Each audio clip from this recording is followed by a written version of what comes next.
Hey guys, tonight we're slipping into the hush of Mesopotamia's weaving rooms, where the air is thick with the musk of damp wool, the tang of wet clay, and that lingering, almost sour aroma of flax soaking in vats as old as the stories carved on temple walls. You crouch under the low roof of a mud brick workshop in your breath catching as you step across woven reed mats, still impressed with the delicate oval shapes of sandals long since turned to dust. The looms rise like skeletal trees, tamarisk frames splintered but enduring, lashed tight with faded goat hair cords. The warped threads stretch across them, pulled taut as harp strings, shimmering faintly in the flicker of sesame oil lamps. These aren't just tools, they're time machines, and they loom. Yes, that's exactly why they're called that. Let's be honest, though. You wouldn't last an hour in here, not even close. Between the back-breaking squats on hardened floors and the constant itch of raw unwashed fleece clinging to your arms, you'd trade your smartphone, your air conditioner, even your Spotify playlist for one cool gulp of sour barley beer served in a half-fired clay cup. That beer. It's probably lukewarm, a little gritty, and slightly fermented beyond modern FDA standards, but out here, it's more precious than wine. This isn't a scene you swipe past it as a life lived, one spindle twist at a time. Before you get too cozy, do the ritual, hit that like button, subscribe only if you actually want more of this dusty time-traveling magic, and drop a comment below. Tell me where you're listening from. Is it morning there? Or past midnight, with the windows cracked open just enough to hear the street lights hum? Wherever you are, however your day's gone, take a breath, dim the lights, maybe switch on a small fan to mimic the distant whisper of desert winds. Now let's drift. You kneel beside a spinner in the heart of ancient yore, her fingers, calloused and cracked from decades of labor, move like a prayer, slow, precise, sacred.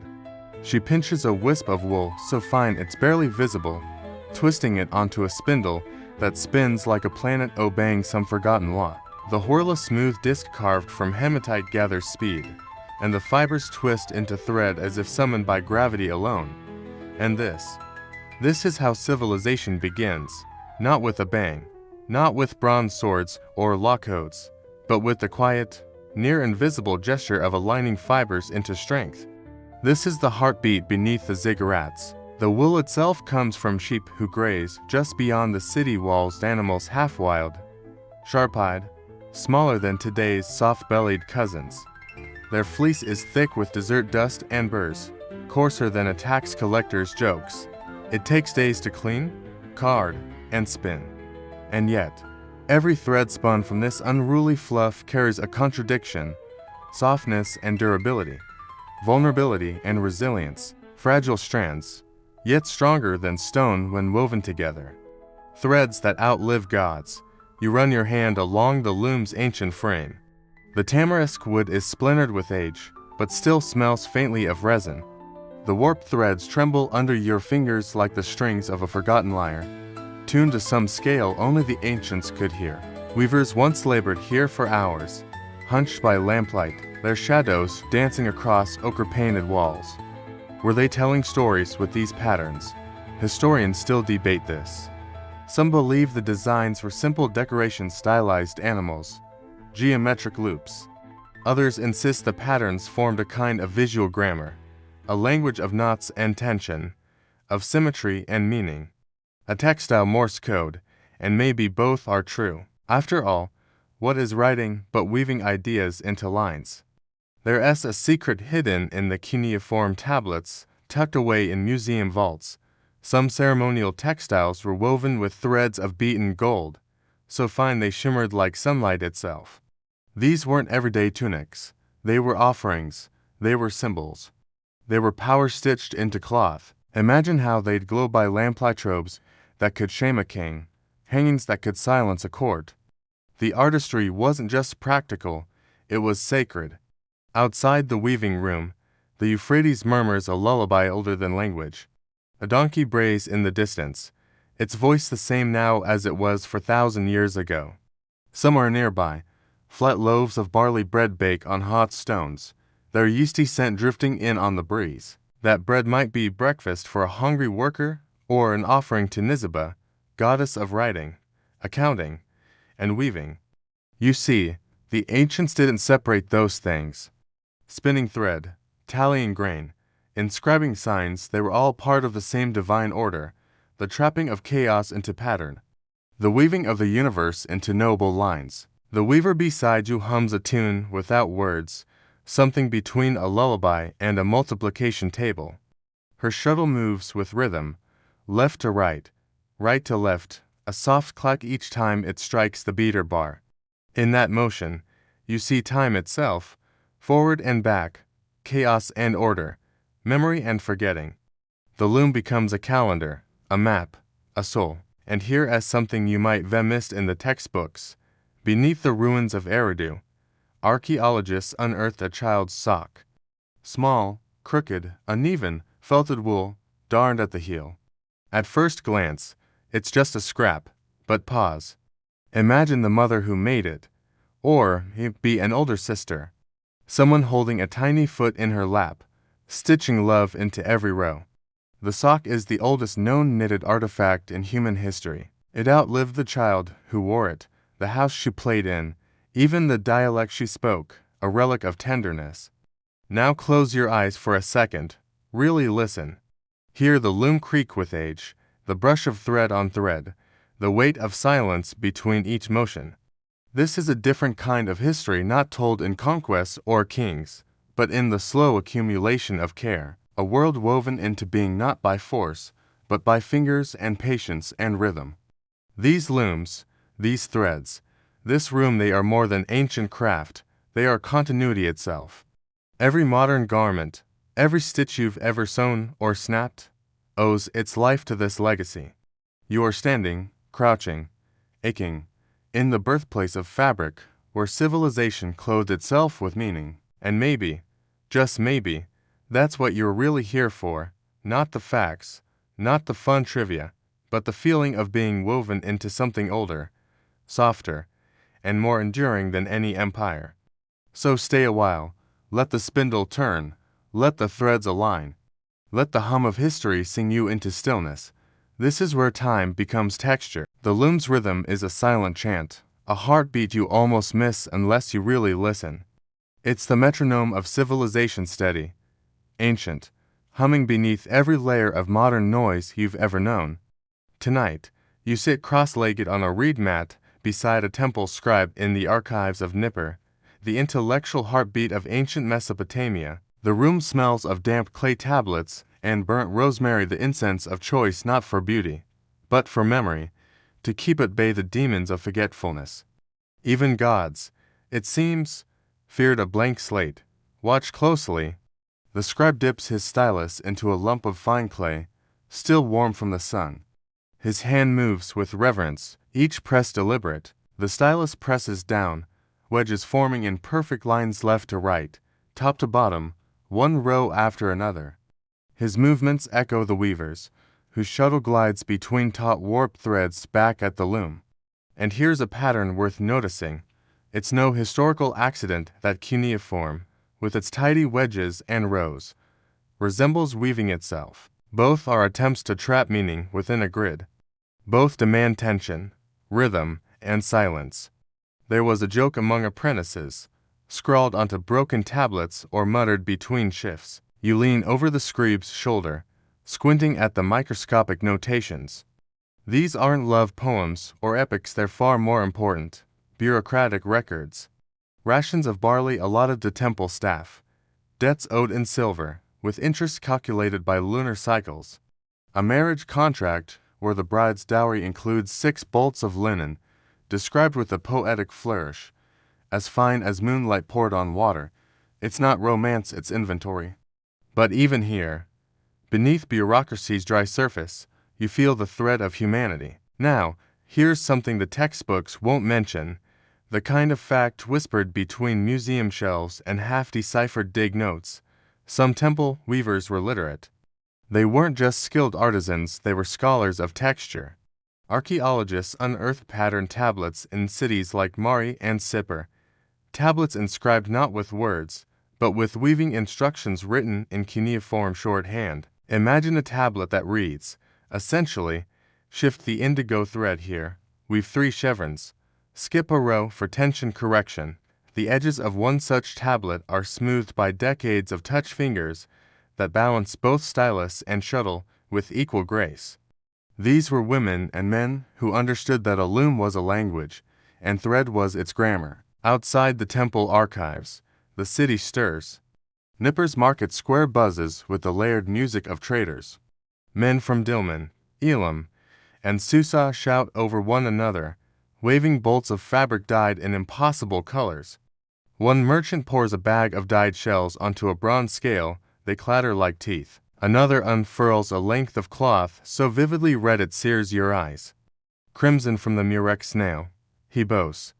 Worth its weight in lapis lazuli. You lean in closer, mesmerized, but then there's the scent. A rank, sour odor crawling up your nostrils, the truth behind this royal hue. It takes 10,000 crushed sea snails to dye just one cloak. The dyer's district reeks like a fishmonger's nightmare. It's the kind of smell that clings to your lungs. And yet, this is the color of kings, of priestesses, of divine statues robed for festival rites. A color so sacred that it became myth, the blood that is not blood, as one ancient hymn puts it. Back inside, the weaver at the temple loom adjusts the tension of her threads using a carved bone pick. Her pattern is hypnotic, a series of interlocking spirals that loop in and out like a maze drawn by steady hands. You recognize the motif from temple seals and cylinder stamps. You wonder, is it sacred geometry? Some cosmic symbolism? But, if you could ask, she'd probably laugh. In her mind, spirals aren't mystical, they're practical. They hide mistakes. You imagine her thinking, when you're weaving after too much date wine, spirals forgive crooked lines, because no one ancient or modern is immune to a wobbly Tuesday. You spot a clay tag dangling from the loom's corner, tied with a loop of dried sinew. Pressed into its surface in hastily scratched cuneiform, your Namu's order, 20 cubits, blue and white, for the god Enlil's new temple curtains, priority, and beneath it, scrawled in smaller, cheekier script, perhaps by an overworked assistant, tell the priest to pay up front this time, proof. Once again, that paperwork precedes eternity, and petty accounting always survives. The scribe now blows gently across the surface of his completed tablet. Clay dust swirls into the air, catching the golden sunlight slanting through the high temple windows. For a moment, the dust motes hang suspended like tiny galaxies, each one glowing in its orbit. You glance from the tablet to the woven cloth nearby, and for a heartbeat, they blur together.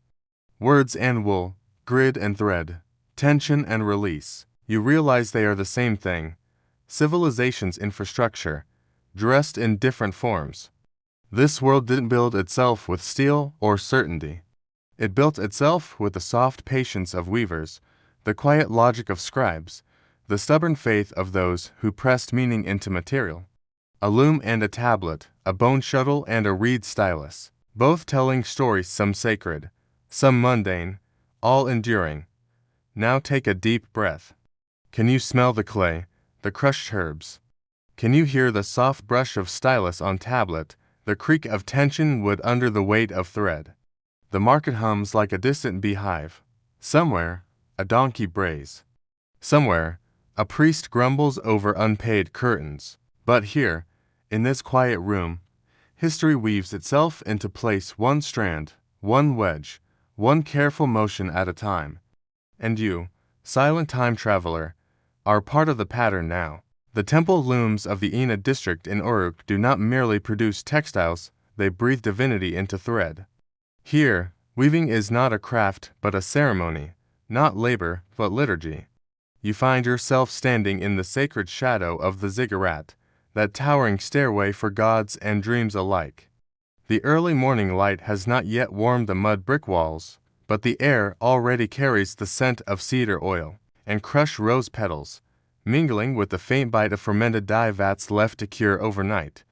Every beam of the loom has been polished until it gleams like the limbs of a deity, slick with oil and reverence. You move carefully across the floor, where every woven reed mat is worn smooth from generations of sandaled feet. In a quiet alcove, priestesses are combing freshly washed wool with ivory pick stools shaped like fingers, elongated and stylized in the fashion of the goddess Inanna herself. As the picks slide through the fleece, the wool puffs and crackles softly, like breath. It's as if Inanna is exhaling into the fibers, filling them with presence. The combing is rhythmic, methodical. This is no idle preparation. The fleece must be perfect before it touches the loom. Every morning, just as the sun brushes the top of the ziggurat, the priestesses begin to chant. Their voices rise and fall in tandem with the lifting heddles, a harmony of motion and invocation. The temple walls absorb the sound like a memory, while the threads on the loom vibrate faintly in response. She who weaves the heavens, she who knots the fates, they murmur, a phrase so old it predates writing, their syllables moving through the warp like ghostly wefts. Even the shadows seem to pause and listen. Drawn toward the center of the room, you approach a massive loom draped with a half-finished tapestry. You hesitate, then reach out to touch the wool, but your fingertips stop just shy. The wool is dyed a blue, so deep it seems to pull the light inward, swallowing it. This is not your average indigo. It's lapis lazuli ground into powder, mixed with fermented grape skins and copper salts, fixed with patience and prayers. This is the color of the sky before the gods scattered the stars. To touch it is to disturb a constellation. The weaver at the loom, a woman with henna'd fingertips and streaks of silver in her braid, does not look up, but her head tilts slightly. You sense her answer without words, not yet. This piece, you understand, is not for human hands. It is destined for the statue of Dumuzi, the shepherd god. His robes must remain pure, unsullied by mortal oils, unstained by the dust of pilgrims. Some things, in this world of sacred threads, are meant only for gods. In the corner of the room, near a cracked foundation stone, you spot something easily missed, a broken tablet, cast aside, its surface worn by time and touch. The inscription is clumsy, as if scratched in haste, but legible. It records an unusual truth. Not all of these holy textiles are meant to endure. During the Akichi festival in spring, after gods are dressed in their new finery, the old robes, some woven with gold, some perfumed with myrrh, are taken behind the temple and burned. The smoke rises in coils, carrying whispered prayers. But the true power, say some scholars, is in the ashes? Indeed, archaeologists excavating your temple complex found scorched threads buried in compacted earth still faintly scented with honey and frankincense. Some charred fragments even carried a ghostly shimmer of gold leaf, clinging stubbornly to ash. These were not discarded garments, they were offerings, transformed by flame into something the gods could inhale. Near the dying vats, a young apprentice stumbles. He trips over a basket of freshly spun scarlet thread, sending spools skittering across the floor like startled beetles.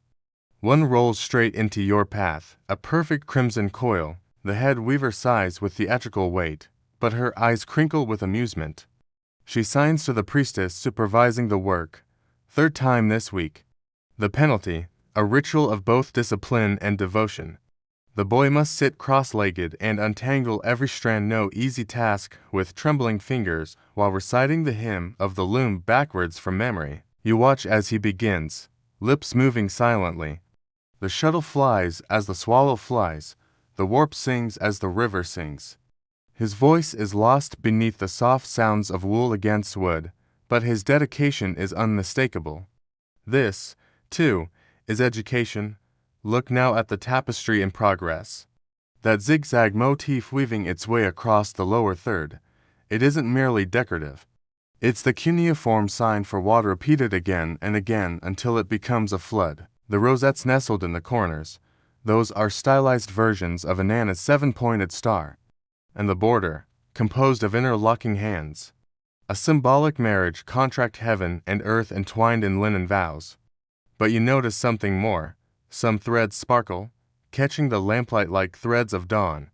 These are strands of beaten gold, drawn so thin they're nearly invisible unless the light hits just right. They glimmer not ostentatiously, but like secrets.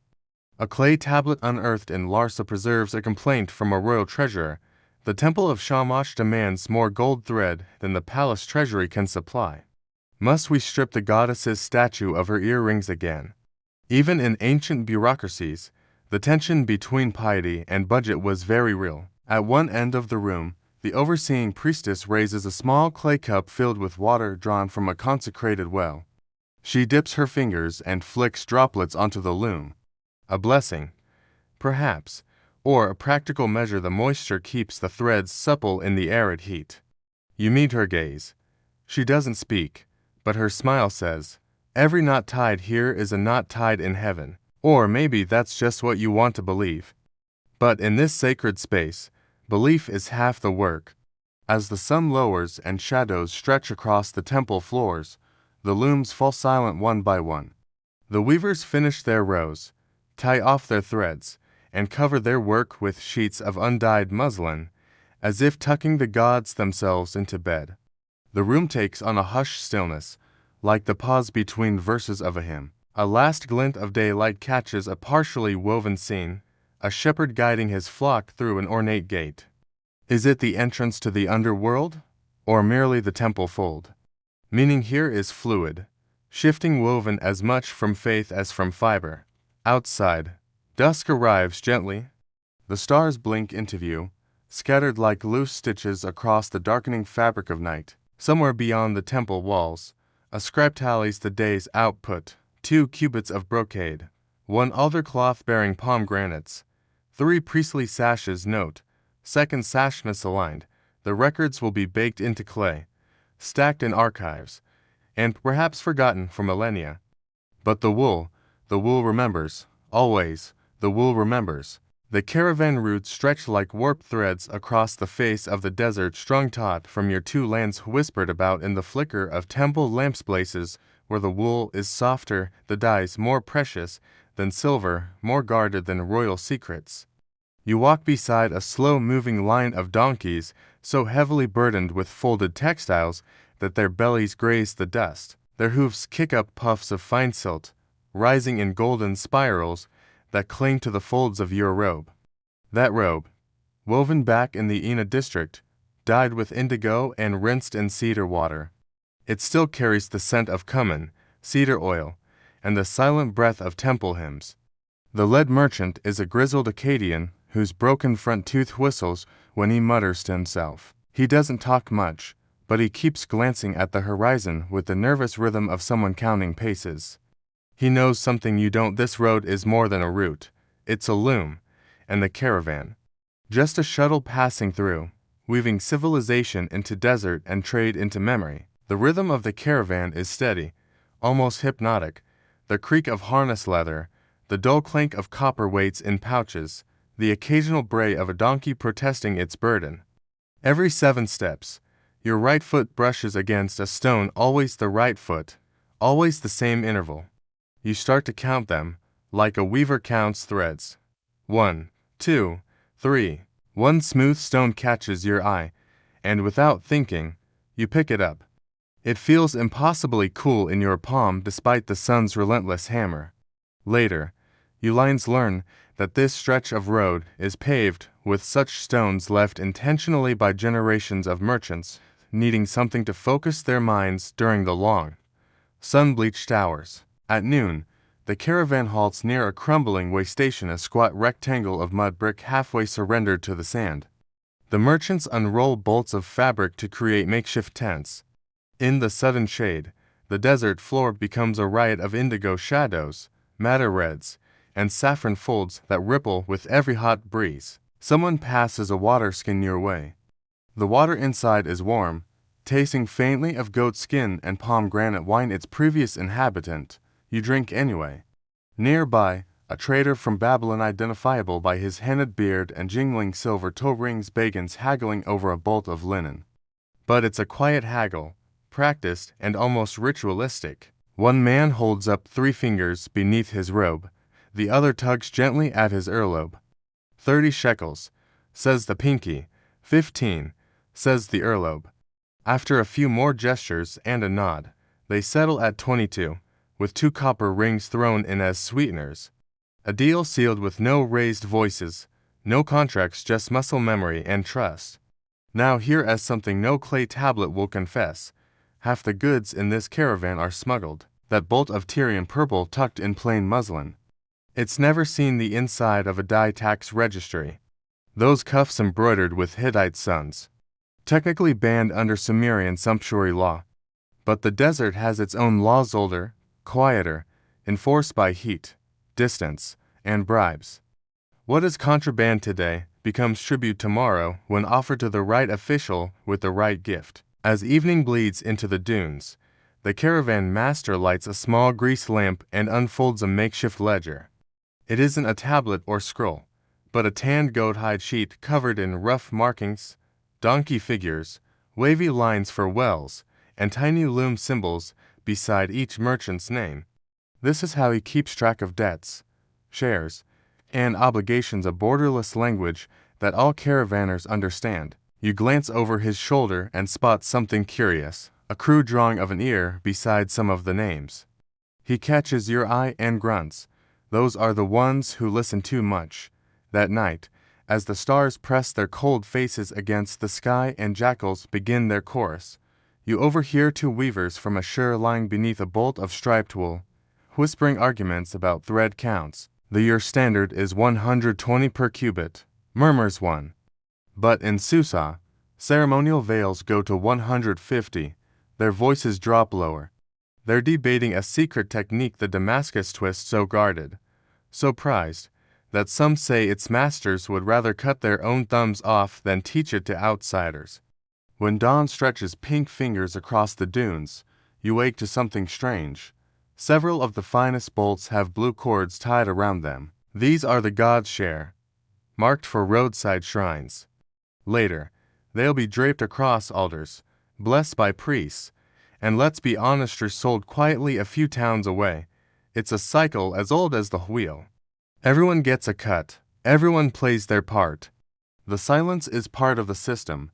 By midday, the walls of Mari shimmer on the horizon like a mirage growing solid. The donkeys pick up their pace, driven by the scent of fresh hay and the memory of shade.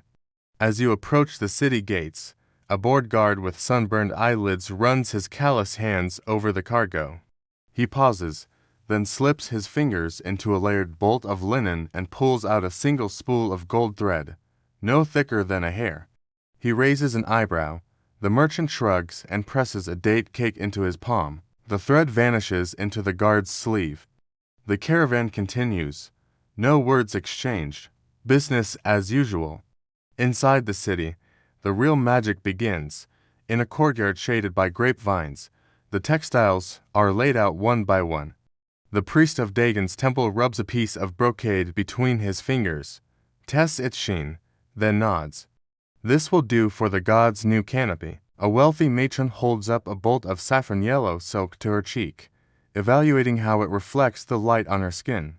In the corner, a tailor from Elam, his teeth filed to points, his scissors gleaming, snips and folds cloth into forms that will become the next season's silhouettes, influencing the fashions of Babylon, Byblos, even distant Ugarit.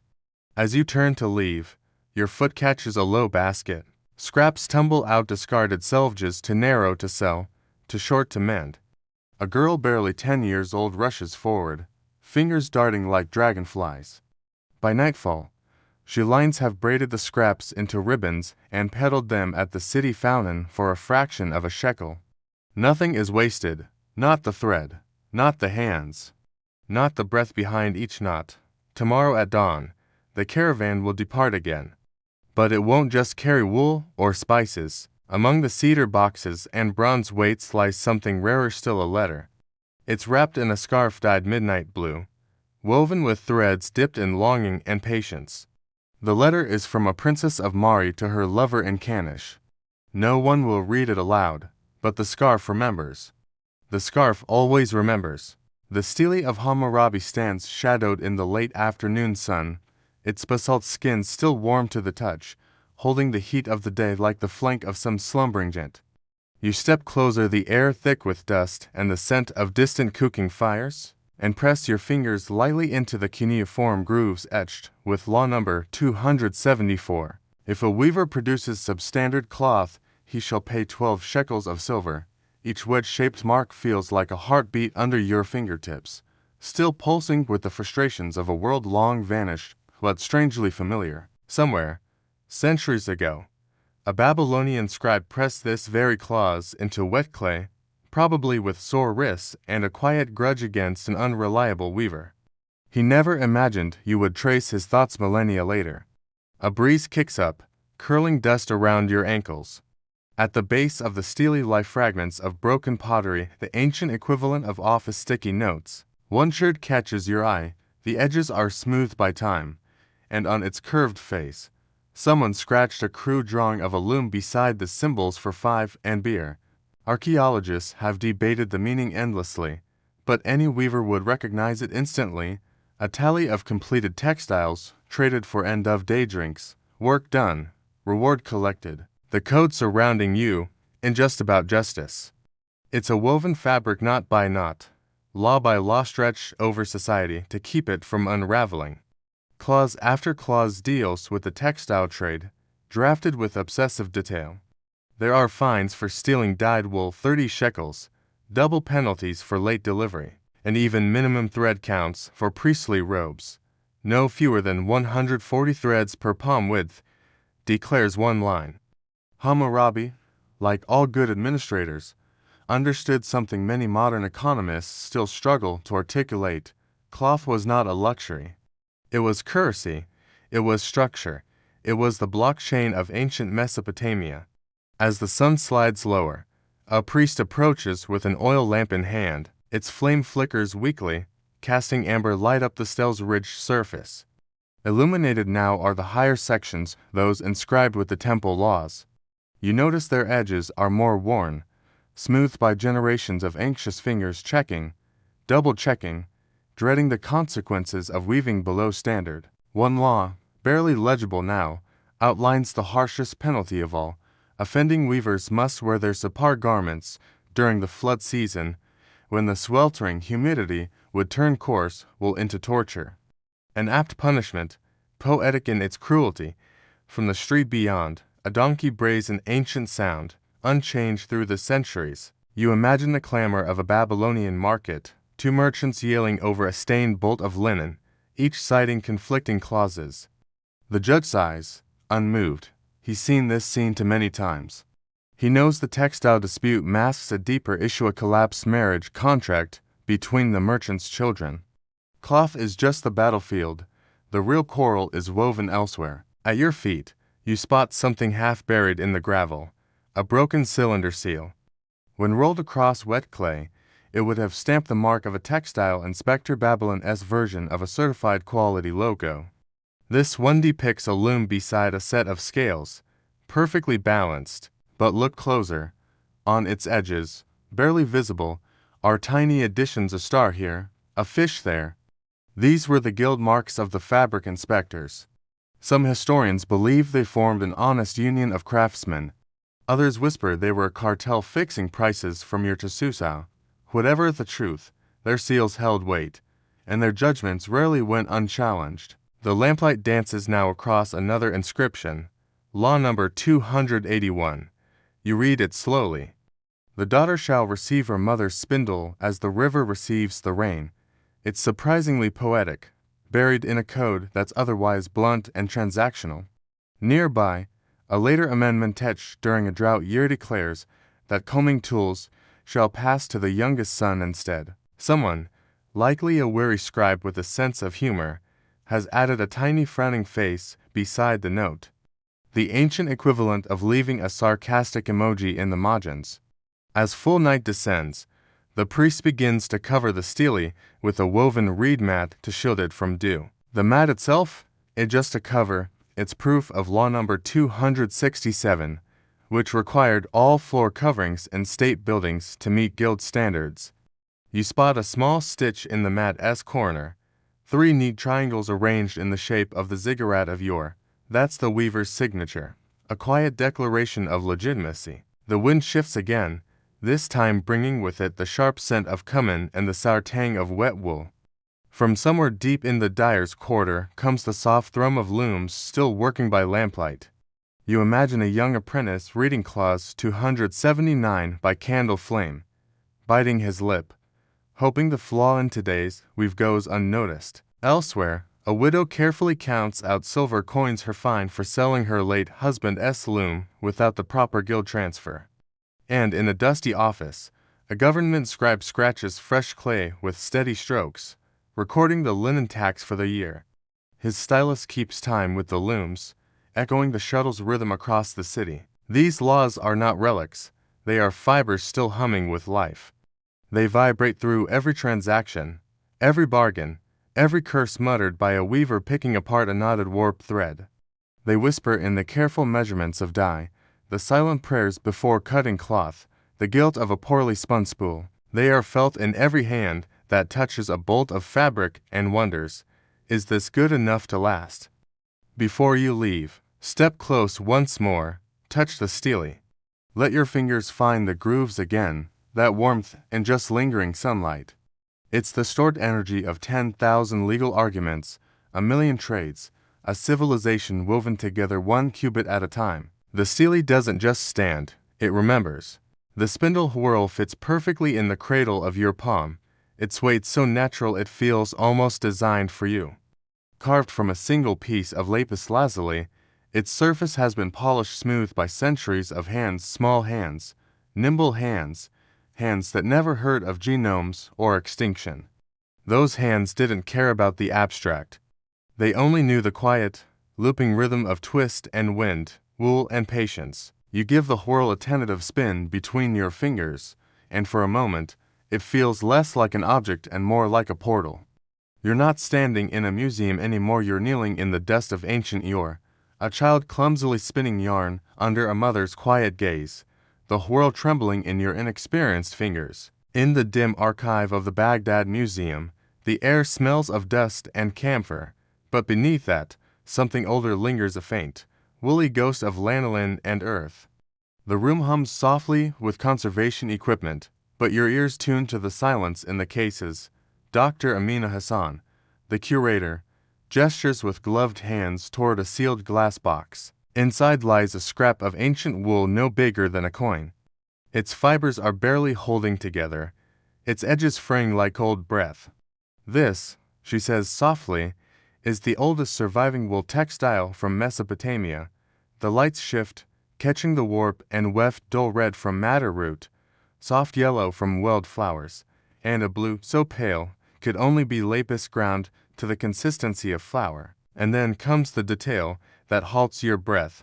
When researchers analyzed a single strand of this cloth under high-powered microscopes, they discovered mitochondrial DNA from a breed of sheep that no longer exists.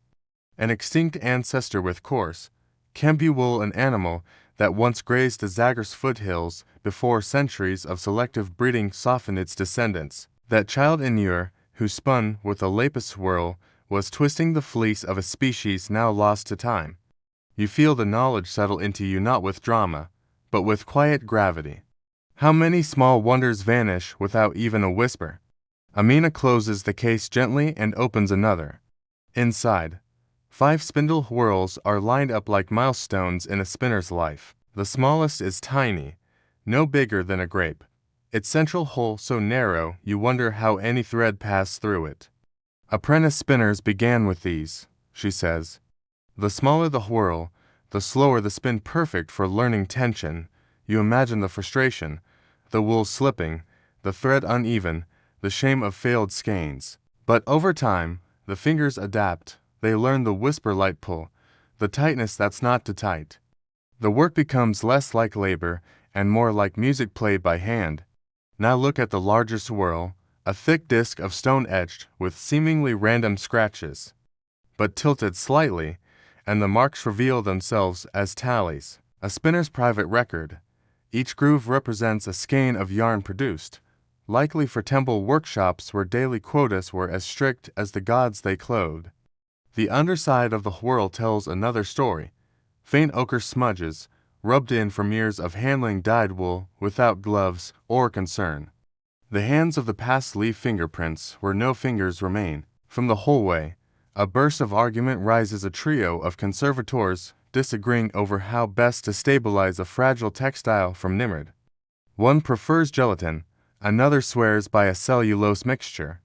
Their voices fade as Amina leads you farther in, toward a back room lit by ultraviolet light. Here, under the alien glow, an unassuming strip of linen suddenly burns with invisible thread embroidery no longer visible to the naked eye, but still fluorescent at the molecular level.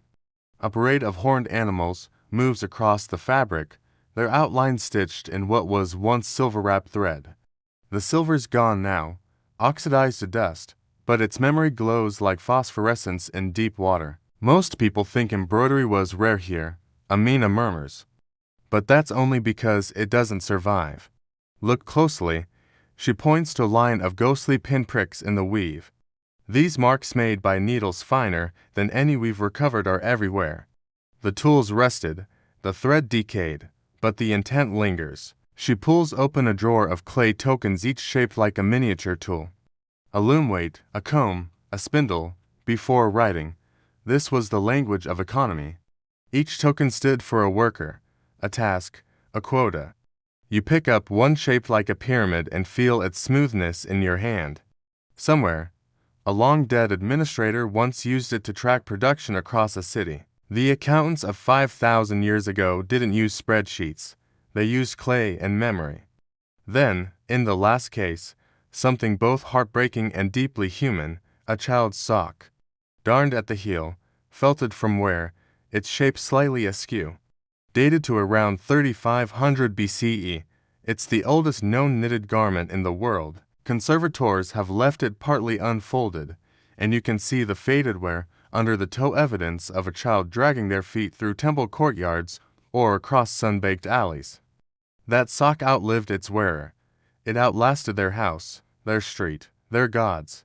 What kind of love sewed that final patch? Amina shows you one last artifact, a microscopic image of a single wool fiber from the sock, magnified 10,000 times. You can still see the cuticle scales, interlocking like armor, sharp as ever after 6,000 years. Wool is stubborn, she says, adjusting the lens. It doesn't go quietly. Then, almost as if speaking to herself, think how much tenderness goes into thread, how someone, somewhere, had to raise the sheep, shear it, wash it, comb it, spin it, weave it, patch it. That kind of care doesn't vanish. It just waits to be seen again. Outside the museum, a street vendor sells socks from a cracked plastic bin. They're synthetic, machine-made, dyed in factories halfway across the globe. You pick up a pair, cheap, unremarkable, but in their shape, in their reason for being, lies a ghost of that ancient sock, a shadow of warmth, of care, of protection from the sharpness of the world. The spindle whirls still spin, the looms still hum. The thread never truly breaks. It simply waits, wound tight in silence, for hands that remember how to pull.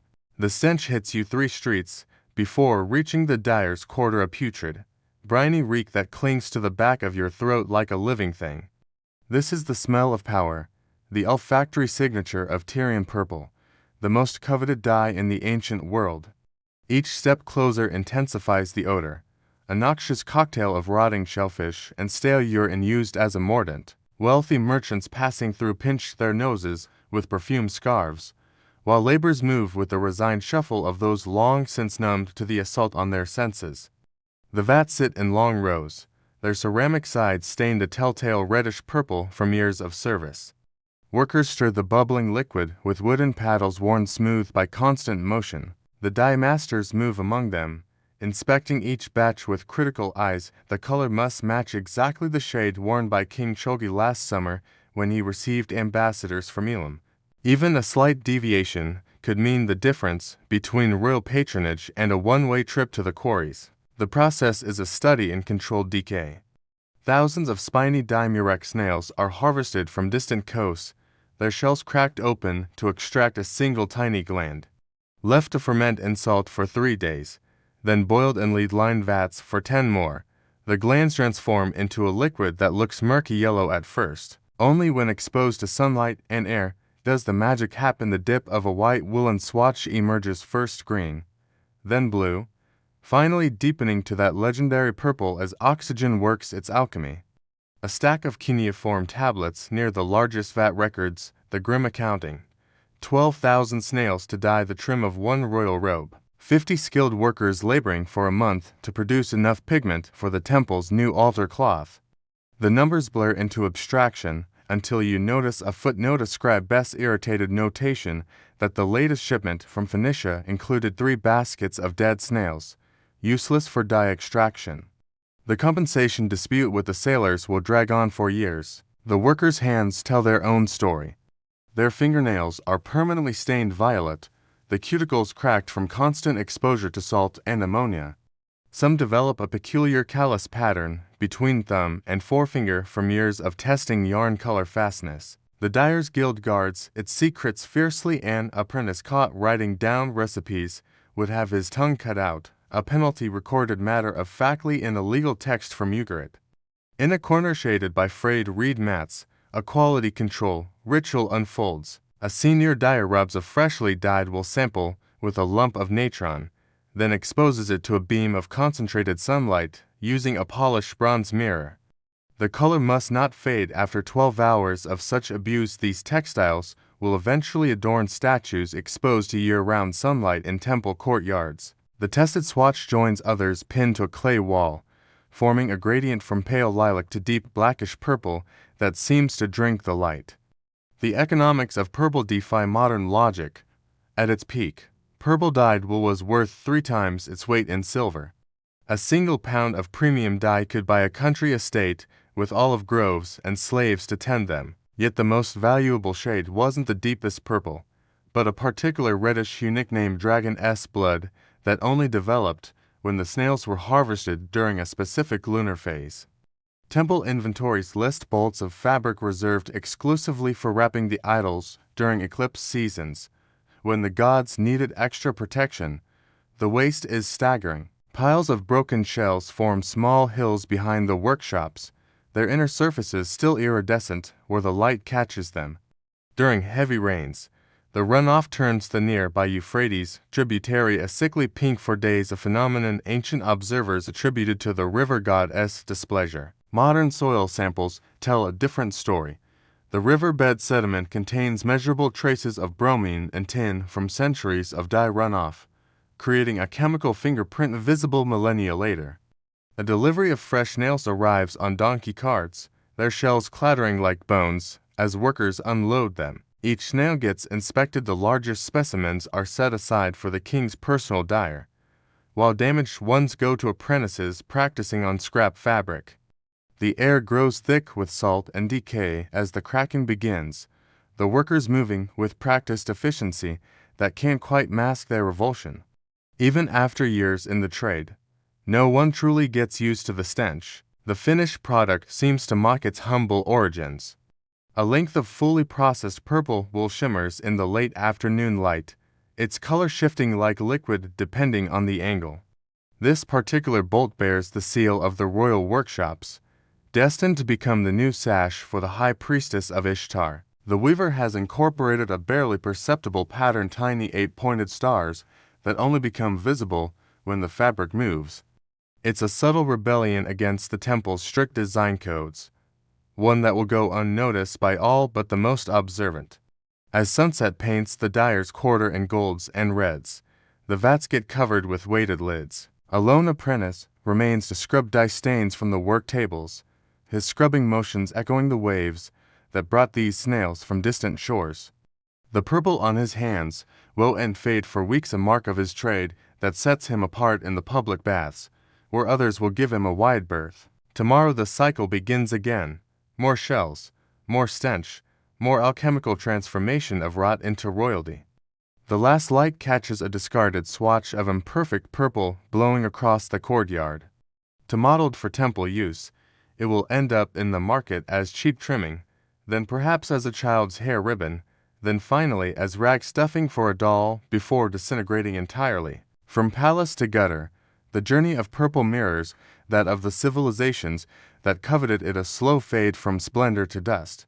The songs begin before the sun even thinks of rising, floating up from the weaving quarters like morning mist from the Euphrates, soft, wordless melodies, older than language, older than kings. You stand in a narrow alley between sun-baked workshops, your shoulder brushing against mud bricks still warm from the previous day's sun. Around you, voices rise and fall in patterns worn smooth as water-washed stones. These are not the grand hymns carved into temple tablets. These are the songs no one bothered to write down, the secret, breathing music of the loom. Chants for pacing the shuttle, counting rhymes to track warp threads.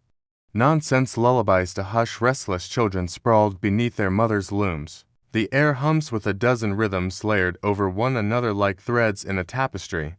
The low, resonant thump of beater bars pressing weft into warp, the whispering lift of hemp cords. The unpredictable ping of a snap thread whipping back on itself. Every workshop has its own sound signature. To your left, a master weaver works with slow precision, her loom's cadence as steady as a water clock, temple cloth in the making. To your right, an apprentice fumbles with tension, her stops and starts clattering like uneven rain.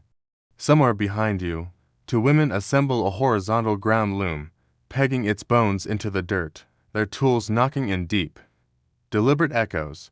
You glance down, a shard of broken pottery lies at your feet, inked with faint lines that don't quite look like cuneiform. They curve to gently, arc to playfully. It's a fragment of weaving notation, a melody etched in clay, maybe the only surviving measure of a work song.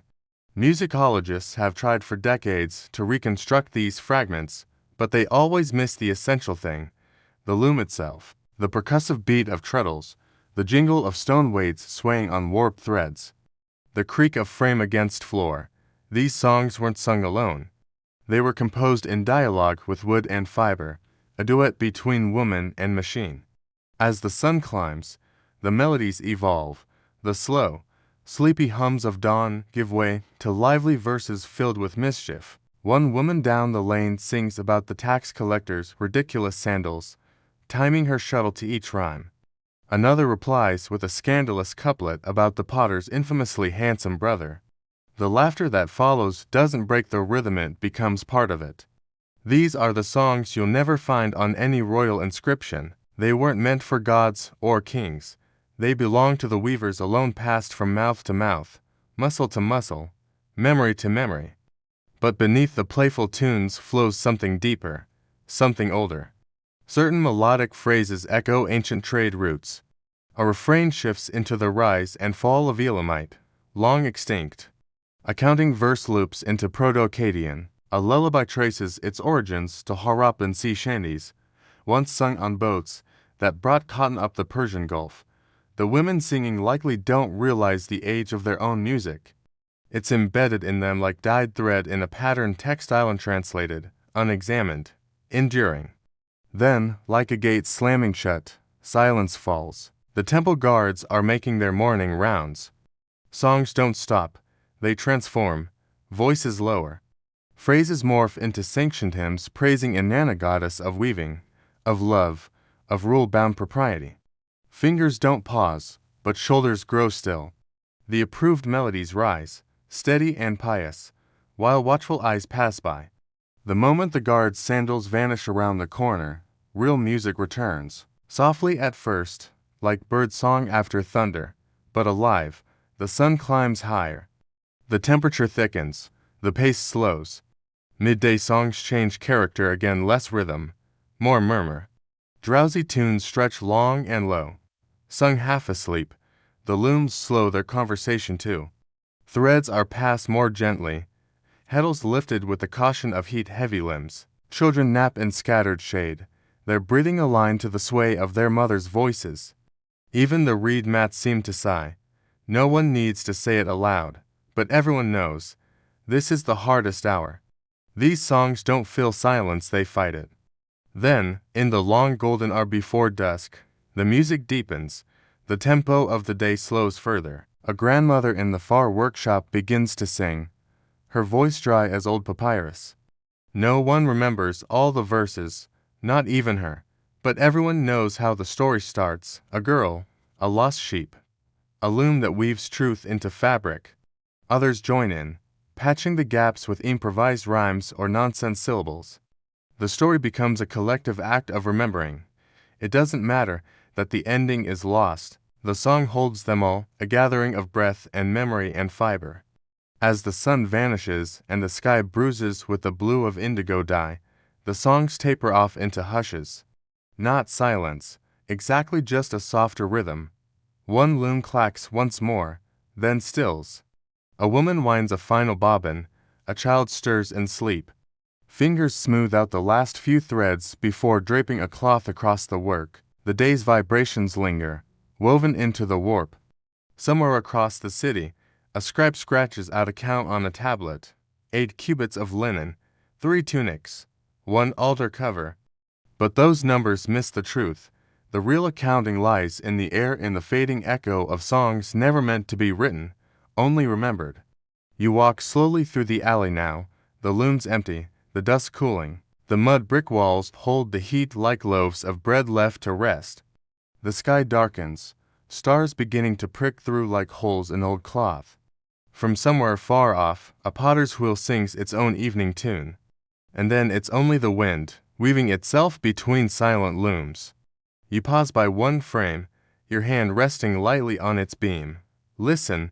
If you lean closer still you can just barely hear it. Not sound exactly, but presence, a ghost hum. The after music of 1,000 dawns, 1,000 voices, 1,000 rhythmic shuttles. Still here, still waiting. The songs have ended for now, but the loom remembers. And at first light, the women will sing again. The pattern emerging on the loom defies the simplicity of mere ornamentation. At a glance, you might call it a chevron design, elegant, symmetrical, repeating, but kneel closer and let your eyes follow the movement of threads, and it begins to shift. What once seemed decorative reveals itself as deliberate architecture, a complex mathematical sequence disguised in silk and wool. Every intersection of thread is a calculated node, a variable locked into place. The weaver beside you doesn't simply create fabric, she solves equations. Her shuttle darts like a comet across a gridded sky, and her loom is less a tool than a calculator in wood and tension. Her fingers move with the assured precision of an astronomer drawing planetary arcs, or a scribe aligning columns of base 60 numerals.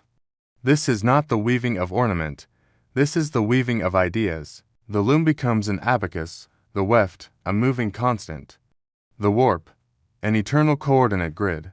Every thread has intention, every color bears ratio. She measures her warp not in cubits alone, but in proportions: 3 threads of undyed linen to every 2 of indigo dyed wool, a harmonious balance engineered to maintain structural equilibrium across variations in heat, humidity, and material elasticity. Her repeating unit spans precisely 144 threads. That number 144 is no coincidence. It's the square of 12, the backbone of Sumerian counting. It echoes through astronomical cycles, temple calendar intervals, and royal standards of weight and length. It also happens to be the exact number of silver shekels allocated by one ancient priestly ledger for the gold thread embroidery of Marduk's festival robe. Coincidence? Hardly. In this world, ratios are religion. Next to the loom, stacked carefully against its frame, rests a small tower of clay tablets. Their surfaces are etched not with words, but with lines angular, zigzagging, concentric. Scholars once thought them abstract doodles or decorative flourishes until a single mathematician tilted a tablet beneath lamplight and realized what he was seeing. Visual mathematics. The jagged lines traced reciprocal functions. Another tablet displayed nested diamonds, each decreasing in size by a consistent fractional measure, graphic representation of geometric decay. These are technical schematics, drafted like blueprints, each diagram matched to a section of the weaver's work. A pattern in the textile mirrors a sequence in the tablet: 1, 1/2, 1/4, 1/8. The cloth is thinking. The weaver adjusts her tension rods with motions so slight you might not see them if you blinked. a half knot retied here, a breath exhaled against the warped beam there. She understands how the fibers breathe, how wool shrinks across the diagonal when wet, how flax tightens in the dry heat of a desert noon. Each adjustment is a silent negotiation with the physics of her materials. To the untrained eye, it's instinct, but you know better now it's engineering. The variables of warp weight, humidity, thread count, and stretch coefficients converge beneath her fingers. Her corrections an added weft thread here, a thickened linen strand there are not flaws. They are compensatory equations embedded in the textile's memory. Beneath her bench sits a shallow basket, its bottom lined with clay tokens shaped like triangles, squares, and long trapezoids. Their edges are worn smooth from use, not play. These are tools ancient spatial manipulatives. Before committing a motif to the loom, the weaver uses these tokens to visualize how angles will collapse when a fabric curves over the shoulder, or how a diagonal will elongate under tension. The triangle fits snugly against the square. The trapezoid shows the rate at which a pattern must shrink row by row. Some tokens bear tally marks, personal shorthand for calculations too fluid to be written. You follow the cloth as it rises, row by row. At first, you see diamonds a common motif. But then you notice the clever trick. The layout constructs, in visual code, a proof of the Pythagorean theorem. Each segment of the repeating diamond demonstrates the square of one side balanced perfectly against the sum of two smaller squared segments. This is not invention. Babylonian mathematicians had these truths centuries before Pythagoras ever set foot in a classroom. Along the bottom edge, another marvelous sequence of border motifs realigns every 17 rows, perfectly synchronized despite thread groups of differing sizes. This is an applied demonstration of least common multiples woven, not written. Even the colors participate in the numerical play. The intensity of matter-dyed reds fades with precision, each segment lightening by a constant ratio. The dye progression follows a logarithmic decline. You could chart the color curve and match it to the same slope used by temple scribes calculating compound interest on barley loans. A man enters the workshop now.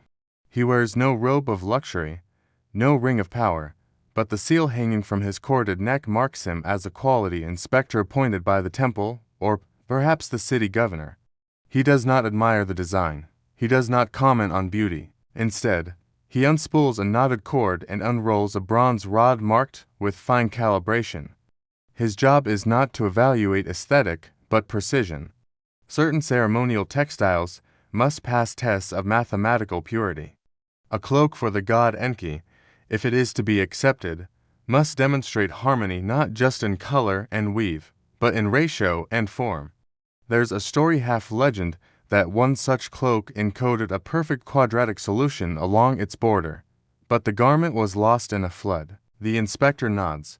Satisfied, he presses his seal into a small clay tag, which will accompany the textile to its temple destination, proof that the math was correct. Evening descends gently, the light thins to amber. The weaver dampens a cloth and drapes it over the loom-esque growing form to protect the fibers from the cool air.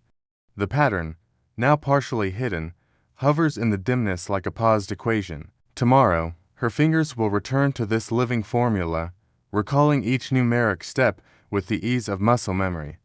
She will not count aloud. She does not need to. The numbers live in her hands. Elsewhere in the city, a scribe in the house of learning teaches a boy to draw a triangle with perfectly balanced sides. Like the woven borders of temple cloth, he says, a priest studies intersecting cracks on a sheep's liver, drawing parallels between divine omens and geometric intersections. A trader calculates repayment schedules using a tablet drafted like a loom chart. Threads, lines, numbers, the metaphors blur. The deeper you go, the more it becomes clear. Mesopotamia didn't just weave cloth. It wove mathematics, language, astronomy, economics, and divination all on the same loom. A grid is a loom, a map is a loom, a star chart is a loom. Every intersection a choice, every ratio a truth. Now the night breeze stirs the workshop. Loose threads sway from the beam above like pendulums marking time, tracing arcs. They swing in invisible geometry, describing parabolas in silence. Threads become vectors, knots become equations. In the darkness, the loom becomes the mind of the city, calculating, recording, balancing, dreaming. The weaver sleeps, but the math continues. The first drops fall heavy as spindle whirls, punching craters into the dust that coats the weaving quarter. You feel it before you see it. The air presses inward, dense and charged. Warp threads droop slightly in the humidity. Birds fall silent and vanish from the rooftops. Then the sky gives way. Rain falls in veils, then sheets, then walls. In moments, what was a district of geometry and rhythm dissolves into water and motion. Streets become rivers, dye vats overflow, and bundles of wool float like bright driftwood. The Euphrates has not yet breached, but it will. The weavers move without alarm. Their hands have rehearsed this for generations. Their rhythm is older than fear. Looms disassemble with astonishing speed. That ceremonial brocade, still unfinished on the master loom, is unstrung and wrapped with cedar slats to prevent mildew. A young girl, her legs spattered with clay, scrambles to gather drop spindle whirls. Her mother lashes bundles of dyed wool to ceiling beams using cords from last season's flax harvest. These gestures don't require words. The memory of floods lives in fingers, not scrolls. The largest loom, fixed into the clay floor with bronze pegs, remains anchored. It becomes a marker. When the river reaches its base, they'll climb to the rooftops. Then the fabric itself begins to change. A bolt of thick linen, when stretched taut and rubbed with sesame oil, becomes a waterproof raft, strong enough to carry a child. Woolen blankets, woven for temple offerings, reveal their hidden engineering. Dense pile to trap air, tight weave to repel water, stripes spaced for visual balance and buoyancy. Patterns, once thought purely ornamental, now reveal utility. Archaeologists centuries later would find similar blankets in royal tombs, their fibers stiffened with ancient silt. The dyer's quarter is especially vulnerable. Massive clay vats overturn, spilling purple dye-crushed mollusk essence into the alleys. The streets run slick with salt and rot, but even this is redirected. A sharp-minded apprentice digs a quick trench to steer the runoff into an abandoned herb garden. This season's plants will die, but the soil will flourish next year. Bolts of heavy brocade, too massive to lift, are stacked into barriers. Their folded corners overlap like fish scales, breaking the water's force. A shallow basket of discarded weaving tools becomes a gauge. When the bone needles begin to float, it's time to evacuate to higher ground. At the edge of the grain storehouses, the most remarkable work begins. Merchants and weavers wrap sacks in layers of felted wool, alternating dense and airy sections. The technique is ancient, effective, and wordless. In 4,000 years, archaeologists will unearth such bundles with grain intact, the fibers fused yet breathable. Wool's secret is not just resistance, but rhythm. It breathes just enough. It protects what matters. Children plait rope from palm fronds and unspooled yarn. The knots mark cubits, practical, portable tools. Old women, their hands knotted like tree bark, float bits of wool tied to reed stalks, marking submerged boundaries. Their pace is unhurried. They've done this dozens of times before. Nothing surprises them, not the water, not the loss. As the river reaches waist height, their textile knowledge becomes sacred. They understand each material's truth. Linen stiffens under water, wool stretches but retains heat. Hemp swells and locks into place. A mother knots her shawl into a sling to keep her baby close as the current rises. A dyer uses clean muslin strips to dress a neighbor's wound, choosing a weave that balances absorption and airflow. Even healing is guided by the logic of thread. Night falls. Water glows faintly in the torchlight, reflecting the flicker of rooftop fires. Families huddle together, wrapped in cloaks that still smell faintly of lanolin and smoke. Their patterns, bold, geometric, are no longer merely decorative. They make their wearers visible in murky water. A young girl hums a weaving song, but its rhythm is slower now, adjusted to match the pace of bailing. One by one, Others join in. Their voices cross rooftops like shuttle throws across a loom.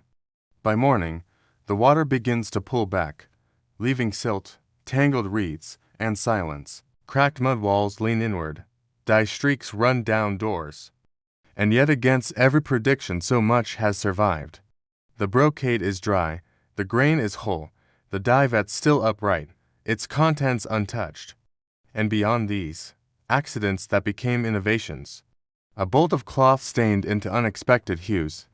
Hemp fibers aligned perfectly by the water's force. Dyes fixed by flood chemistry. Even disaster teaches, if you listen carefully, soon, looms are raised again. Threads are restrung, not from tablets or drawings, but from memory and instinct. The design returns not with flourish, but with quiet persistence. Civilization here isn't written in stone, it is spun and knotted and woven back together after every storm. The flood did not end the year, it reset it. The same water that stole cloth also softened earth for planting. The same wave that tore down doorways also brought next year's nutrients.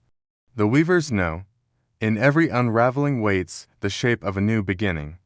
When scribes arrive with their clean robes and clay tablets, they press their styluses into wet earth with solemnity. Each wedge-shaped mark records damage in official terms.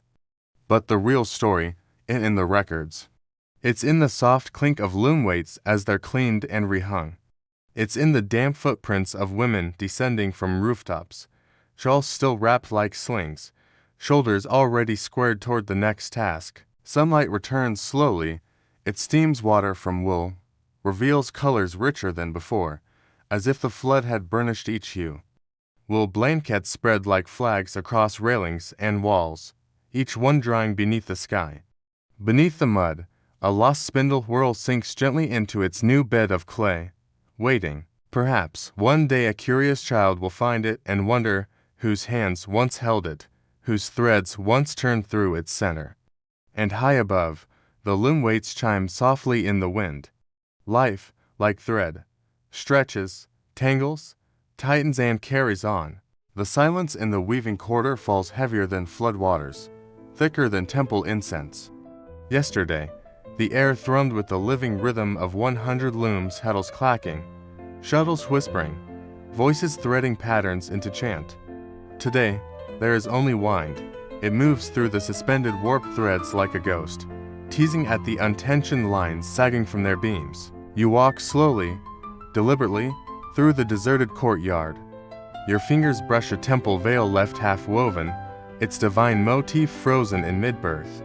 Spindles lie idle, their wool uncoupled from motion. Baskets of dyed thread sit uncovered, their colors leaching under the brutal sun. The rebellion had no trumpet call, no riotous blaze. It began at dawn, with the devastating stillness of women folding their hands in their laps and turning their faces to the earth. The temple steward's tablet tells the tale in the sterile language of administration. Day 14 of Nisan. Production total, 0. Cause: female laborers refuse duties until beer allotment matches that of male workers. The wedge marks run sharper and more erratic near the edge, betraying the scribe's quiet panic. Beneath the formal text, almost erased, a human hand had added, "Even the children will not card wool. That line will be scratched away by evening." But it's already been copied in clay elsewhere. The weaver's silence speaks louder than orders. The signs of coordination are everywhere. This was not an impulsive act, it was tactical, generational. The looms weren't merely abandoned, they were left in deliberate disarray. Warped threads tied off at maximum stress points will snap when next handled, demanding complete rewarping. Spools of precious, gold-wrapped silk were placed just so, near open windows where morning winds would scatter them into knotted ruin. Dye vats were left unstirred, their contents separating into thick sediment and ruined top water. These were not mistakes, these were master-level calculations. The weavers did not walk away, they laid a trap. A small clay tablet lies near the drinking jugs, clearly the work of a child. Instead of her cuneiform writing lesson, she has filled the space with loom diagrams, tension ratios, improved spindle grooves. Tiny notations fill the margins. Same work, Same beer. The words repeat like a chant, a slogan etched in learning hands. That same phrase, whispered on temple thresholds and woven under breath into loom songs, threads the hearts of hundreds. The temple's response is swift and performative. Clay tags nailed to doors declare reduced grain rations for every day of noncompliance. Another notice threatens replacement by foreign prisoners of war. Transparent fiction. Everyone knows the truth. Only these women, these nameless daughters of cloth and time, know the finger patterns required to spin the veil yarns of Ishtar, to dye the wool of Enki's priesthood in gradients that shift with torchlight. The looms may be temple property, but the technique, the soul of the cloth, lives only in these hands. By the fifth day, the absence echoes far beyond the weaving quarter. The high priest mutters over reused banners from last year's procession. The new royal robe, begun in anticipation of summer rites, sits tarnishing on its frame. Without polishing, silver thread oxidizes quickly in the heat. Down at the riverside loading piers, merchants wait uneasily beside bales of fabric intended for foreign buyers and finished, unchecked, unshipped. No inspector dares falsify approval. Even a single flaw in exported cloth could insult a neighboring ruler, risk trade sanctions. And so Mesopotamia waits, grand in name, paralyzed in thread. Support appears in quiet gestures. The potters' wives begin dropping beer jugs on their way to mail-only workshops, whoops, and apologies that leave no doubt. Market women suddenly forget their discounts for temple guards. The palace laundresses develop a maddening slowness in returning priestly garments. 1,000 invisible threads connect the women of this city. Even those not at the looms feel the pull. On the 8th morning, the message arrives, no fanfare. Just a single clay token placed precisely atop the high priestess' stone pillow, a miniature beer jug marked with a symbol for equal. It says nothing. It says everything. The priest doesn't touch it, but by noon, fresh ration tablets appear in the quarter. From this date, all female workers to receive 1 1/3 quarts beer daily, equal to male ration. There is no apology, no ceremony, but the clay is fresh, the decree signed and sealed. The women return slowly, they do not rush to resume. Warps are restrung with exaggerated care, fingers fumble at patterns long memorized. Spindles are spun too loosely, then too tight, before settling back into proper rhythm. There is work, yes, but it lags, reminding everyone how easily the looms can fall silent again. Temple scribes will record the outcome, but they won't note the songs newly sung that night. Songs with verses like barbed hooks, lyrics naming beer and boldness, choruses remembering the moment when the city trembled before silence. Years will pass, centuries, the strike will vanish from records, scrubbed by the same officials who once threatened prisoner replacements, but archaeologists will find them. Beneath a layer of silt, they'll uncover a buried cluster of beer jugs, all from the same month, the same year. One jug, smaller than the rest, will carry a simple inscription scratched by a weaver's nail. Remember Nisan. Chemical residue tests will confirm the contents. Date palm beer, of a concentration reserved only for feasts. Premium brew, hoarded and hidden. It wasn't ration beer, it was celebratory. They will remember, they always do. Empires will rise and fall, kings will be forgotten, temples will turn to dust. But the quiet mutiny of 100 hands, pausing in perfect synchrony, will live on in cloth and clay and silence. Power was never where the scribes thought it lay. Power sat cross-legged beside the loom, gold-threaded shawl slipping from her shoulders, fingers stained with dye and defiance. And somewhere in that weaving quarter, on a hot day in a future no one can yet imagine, a child will find a spindle whirl in the dirt and ask who it once belonged to. And someone, somewhere, will answer, she was the one who put down her work until the beer came. The cocoons in their clay pot seem innocuous at first, pale, papery things no larger than a child's thumb, nestle gently in a bed of mulberry leaves already curling at the edges. You lift one between your fingers, expecting nothing more than the dry texture of husk and fiber. Yet what greets your touch is a delicate rasp, the whisper of silk threads resisting your skin. The cocoon feels deceptively light, but within it lies the ghost of an ancient ambition, one that once flickered through the courtyards of Mesopotamia like the restless wings of the very moths it tried to tame. This is not just a pod of abandoned larvae, it's the remnant of a forgotten technological gamble, a brilliant yet brief experiment to domesticate wild silk centuries before the Chinese achieved mastery over sericulture. Unlike the Silk Roads we learn about, this path led to no empire-wide industry, no shimmering robes for kings. It led instead to a workshop buried beneath silt and time, its failures etched more clearly than its fleeting triumphs. The walls of that workshop still tell the story. Bronze tools designed with eerie specificity, some sharp and slender, others shaped like fish hooks litter the ground beneath broken shells. One such tool, a hooked needle barely the length of a thumb, still shines at its tip, the gleam preserved by the dry clay that swallowed it. Nearby lies a cracked jar of natron crystals, the same alkaline compound used in embalming, now understood as the accidental key to unlocking silk's potential. Soaking the cocoons in natron soften the saracen, the sticky gum that binds silk filaments, allowing for a cleaner unraveling. A broken spindle whorl carved from camel bone carries an inscription in tight Akkadian script. Test 41. Soak first, spin later. It is a sentence that changed the trajectory of the experiment, even if only briefly. Stacked near the entrance are rows of clay tablets, many warped by heat or fractured by careless excavation. But their marks remain legible, tight cuneiform notes tracking each generation of wild moths. Batch 17, the records show, yielded promising thread quality, but all the moths perished before mating. Batch 23 spun golden cocoons of breathtaking sheen, but they disintegrated in boiling water.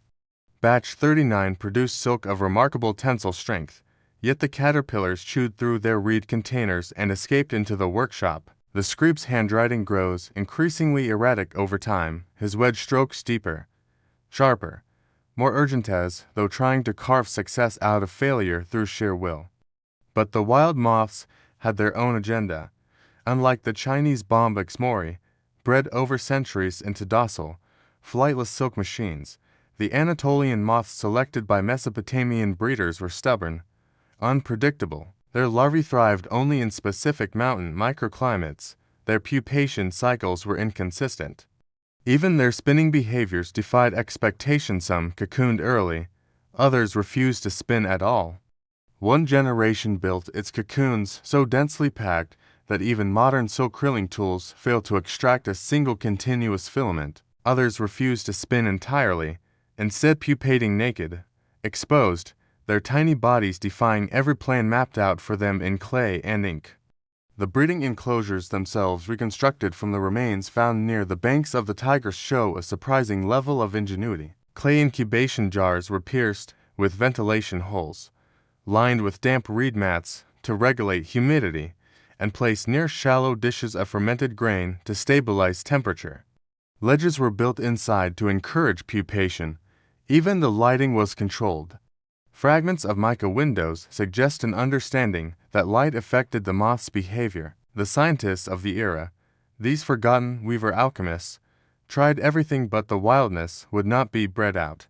And then came the revolt. Generation 61 was the breaking point. The records note ominously, spun nothing, consumed all linen in chamber. Escaped at night. Later excavation revealed whole bolts of fine linen, reduced to threadbare scraps, devoured by caterpillars no longer interested in mulberry leaves. The final tablet from the site, still resting beneath a tumbled beam, shows no words, only a simple image, a moth, wings outstretched, slashed through with a diagonal mark. No more trials, no more silk, and yet, even in failure, something astonishing was left behind. A single surviving fragment of Mesopotamian silk was discovered centuries later, sealed inside a merchant's jar lined with bitumen and pressed with a broken cylinder seal. The thread count surpassed anything previously known, 24 filaments, reverse twisted and plied with a tension that baffles modern textile engineers. And the dye of vibrant crimson was not from the usual insect-based pigments, but from madder roots steeped in alkaline solution. The natron softened the silk and bonded the color. The formula wasn't recorded, but it lingered long enough to echo through Byzantine and Sasanian silk-making centuries later. What became of the weavers? Their fates are unrecorded. No royal edicts mention the Silk Rebellion. No temple hymns extol the loss. The workshop was left mid-process, spindles still bearing silk, pots of soaked cocoons covered hastily, the scribe's final entries and mid-word. A bolt of half-woven silk was found beneath a shattered loom, its final pattern interrupted by chaos. It seems they left quickly, perhaps under orders, perhaps out of fear. Perhaps they simply gave up, but the moths did not. To this day, in the high Zagros foothills, you can still find their descendants. Wild, elusive, nesting in the upper branches of old mulberry groves. The silk they spin is not meant for human hands, and it unravels if boiled. But it is dazzling in the morning light, threads catching sun like strands of liquid silver. Nature, uncooperative and free, wove its own legacy long after the last loom fell silent. Now the clay pot of cocoons sits in a museum display case, its lid long lost, the mulberry leaves beneath fossilized into fragile brown lace. You lean in, and if the light hits just right, you'll see one cocoon still partially intact, the silk glinting faintly within. Run your finger along the pot's rim and you lines find a groove nothing more than a shallow impression in fired clay, but enough to whisper that this container was once sealed with hope. That hope now lives only in fragments, in the shine of a single thread in the gouges left by hungry larvae, in the mystery of a workshop that dared to teach moths how to serve and was reminded instead of their fierce refusal to be owned. The bitumen-coated fibers beneath your fingers feel alien, neither quite textile nor tar, but some primordial hybrid of the two, a forgotten material science born of necessity and genius. The strands are nearly black with age, each filament stiff with time, yet still faintly sticky after for millennia. They exhale a scent like scorched earth and lanolin, like summer roads and wool cloaks, a mingling of the artificial and the organic. Spread across the examination table under sterile museum light, the textile resembles nothing so much as a strip of an ancient diving suit of fabric engineered to defy water, to challenge flood and time alike.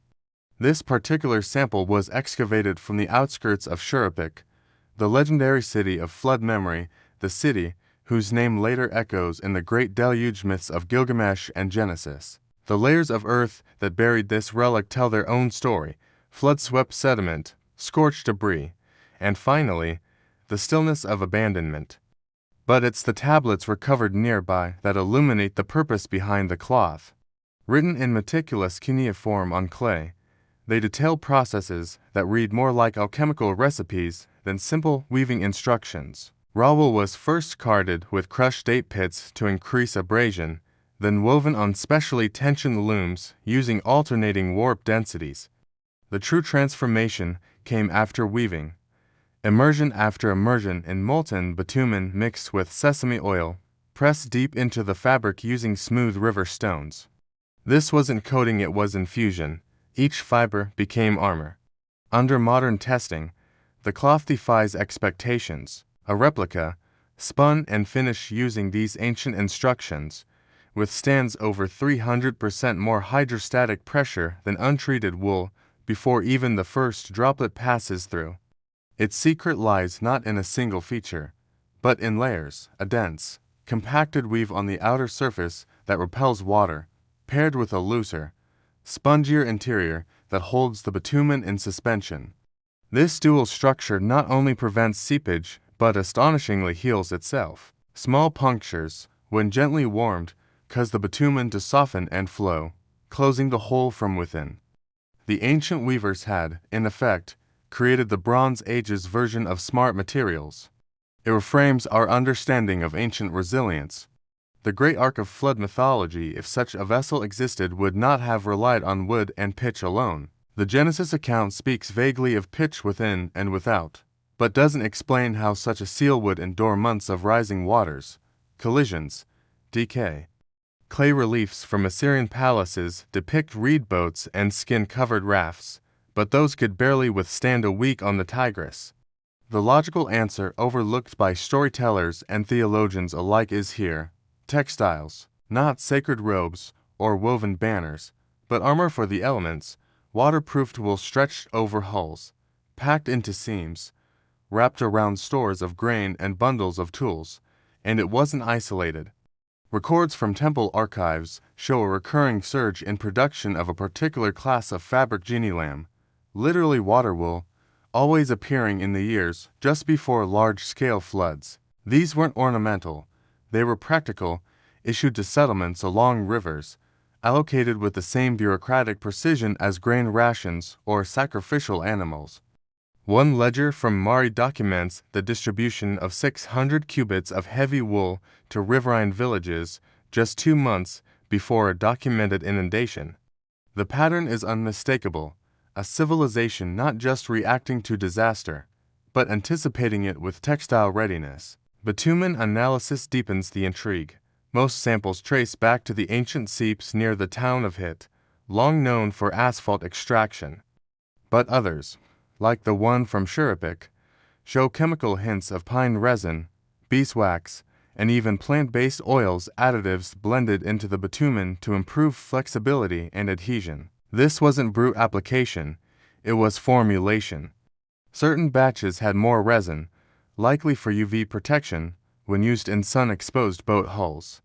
Others were mixed thicker for abrasion resistance in floodwalls or waterproof sacks. One fragment recovered from nipper bore layered striations, each dyed differently, likely used for visual inventory in cargo shipments. Perhaps most remarkable is the scale. At Tel Leilin, archaeologists uncovered what may have been the largest waterproofing workshop of its era: 3 circular vats embedded in mud brick floors, wide enough to submerge entire bolts of cloth. Reed mats lined the floors, not for aesthetics, but to catch every drip of the precious black material. Based on vat volume, this single facility could produce over 2,000 square cubits of waterproof fabric annually, enough to cover ships, grain silos, and the very walls of flood-prone storehouses. And then it vanished. The technology's disappearance, like so many threads of early innovation, seems abrupt.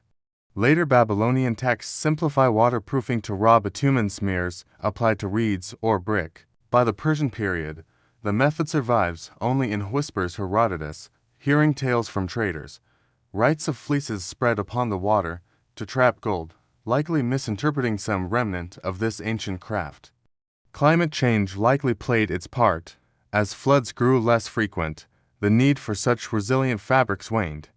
Skilled labor shifted to temple weaving or royal garment production. The knowledge faded, not destroyed, just no longer needed. Yet remnants endure. In Iraq's southern marshes, some Dan fish traps are still wrapped in tarred wool, passed down through families who no longer remember the origin. In the mountains of eastern Anatolia, shepherds treat cloaks with sticky mixtures of tree resin and soot, unaware they echo the lost chemist of Shuruppak. And in the storage rooms of the British Museum, this ancient scrap of textile lies curled like a forgotten scroll, still pliable, still faintly fragrant with oil and earth and memory. You trace the edge of the fabric again, and your finger snags on a groove no wider than a hair, circling the lip of the storage jar it was once sealed within. That groove once held a wax seal, now long gone, that enclosed not just cloth, but knowledge, intention, survival. Someone placed it there against a coming flood, trusting that one day it might be found. The real flood story, you realize, isn't just about wrath or rescue. It's about quiet brilliance, the weavers and chemists, unnamed in epic poems, who wove resilience into the very fabric of their world. The ark isn't a boat, not really. It's a cloth stretched over a need. It's a pitch-dark strand spun in a time of rising waters. It's the knowledge that when the rivers rise, salvation, it's divine, it's human, braided into wool and brushed with bitumen, drying in the sun while children play in its shadow. The soldier's letter exists first as texture beneath your fingertips, a square of linen so finely spun it feels less like fabric and more like breath held still. Its surface is neither coarse nor fragile, but pliant, alive somehow, as though it remembers the hands that wove it, the fingers that stitched longing into thread. Along its edges, a border of symbols winds in precise embroidery forms that resemble no known alphabet, their curves and angles forming a cipher no scholar can yet crack. And yet, to someone, once, they must have read like speech, this is no ordinary dispatch. This is a message only one person in all of Mesopotamia could have understood. The flax came from the river banks of the Haber, where the soil is black with silt and the sun hangs long in the evening. It was not scoured by lime or ash, but bleached under moonlight and dew in a process whispered through the convent halls of Shamsi-Adad's temple. The nuns alone knew this method, bathing the linen in soapwort and almonds, wringing it gently, whispering prayers, as they laid it flat to drink in the stars. The result was a cloth soft as memory, limber as breath, a textile made not just by hands, but by time and patience and ritual. The embroidery begins its deception from a distance. What seems like ordinary motifs, a zigzag for water, a stylized tree, a scatter of seven-pointed stars proves, under angled light, to be deliberate, encoded. The zigzag is no river but a network of canals. The tree is not a tree but the crenellated walls of Mari, each notch corresponding precisely to the city's towers, the stars. A constellation, as it appear during the vernal equinox, fixed in thread for one fleeting moment in the sky's long rotation. The border reveals more, a line of tiny warriors, no larger than sesame seeds, stitched with infinitesimal detail, each bearing a distinct shield, each weapon angled with deadly precision. This is a battle map disguised as sentiment, and perhaps, also, a confession. There is more in the weave itself. Under magnification, the threads betray an irregular pulse. Every seventh weft thread is slightly thicker, causing a subtle ribbing, invisible to the eye but detectable to the nail.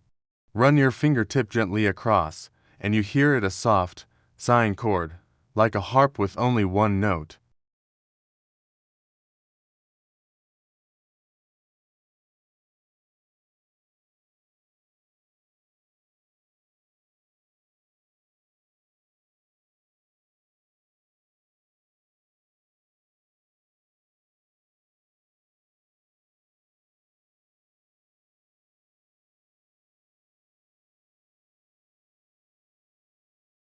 The squares are perfect, each a tiny 1/8-inch cell, each inner section dotted where the needle was to enter. It is a map of intention. The alignment suggests advanced mathematics, a Cartesian grid 10 centuries before Descartes, geometry serving emotion, not empire. Traces of fragrance cling between the stitches, myrrh and cassia. Yes, but also a rare compound, the spectral signature of night blooming cereus, a dessert flower that opens only for a single night each lunar cycle.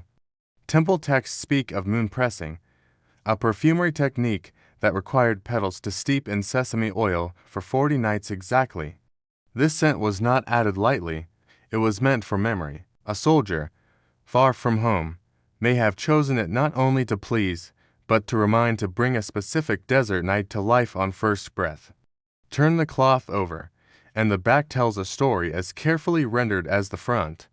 Where modern embroidery hides its knots and tails, this piece incorporates every termination into the design. A loose thread becomes a broken spear, a knot becomes a stone on the battlefield.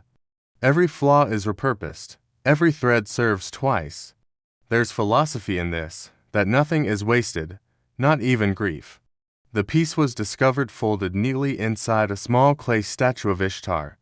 The statue had been sealed with beeswax and buried beneath the threshold of a home in Turkey, neither temple nor palace, but a simple house. The linen bore deep creases from its folding, and those creases, when held to light, formed a second cipher. The shadow lines crossed in ways that echoed the cuneiform sign for weight, a message that required patience not just to decode, but to receive. Historians argue about the intended recipient. No records mention a commander's daughter matching the time and location, but there is a Beltani listed in temple archives, a female scribe noted for her unusual means of decoding military dispatches. Was she the addressee or the interpreter? Or both? Perhaps the letter was never meant to reach anyone. Or perhaps it arrived exactly as it was meant to centuries late, found by someone with the right hands to feel its silence. Attempts to reproduce the piece fail repeatedly, even using flax from the same riverbank and needles drawn to period specification. No modern hand can replicate the stitching density, 324 stitches per square inch. That number matters. It mirrors the number of days between Venus as cycles between the goddess as rising as morning and evening star. Symbolism folded into mathematics, devotion encoded in count. Microscopy reveals another trick. Each stitch was made at a 17-degree angle, preserving thread integrity while minimizing fabric stress. Only one surviving thimble matches the technique of bronze ring with an oval top, its surface worn smooth by repetition, found in a shore and dated to the same century.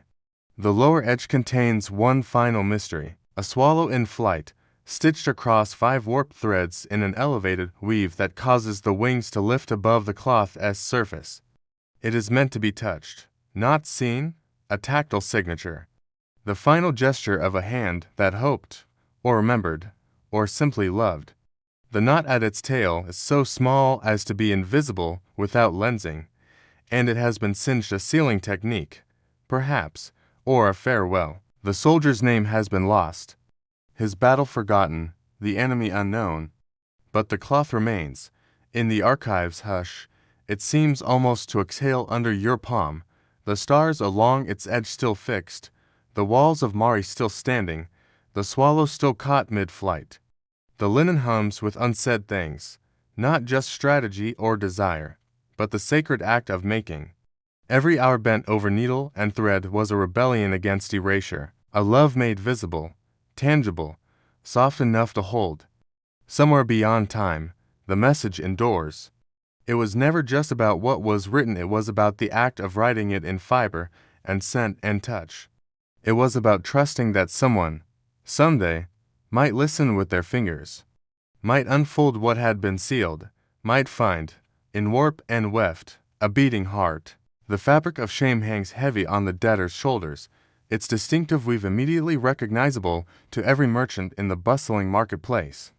You run your fingers along the selvage edge of this surviving fragment, coarse goat hair interlaced with uneven linen, deliberately woven in an alternating thick and thin pattern that catches the light wrong, making the garment flicker like a warning beacon. This is no accident of poor craftsmanship, but a legislated textile, the Bronze Age equivalent of a credit score made visible.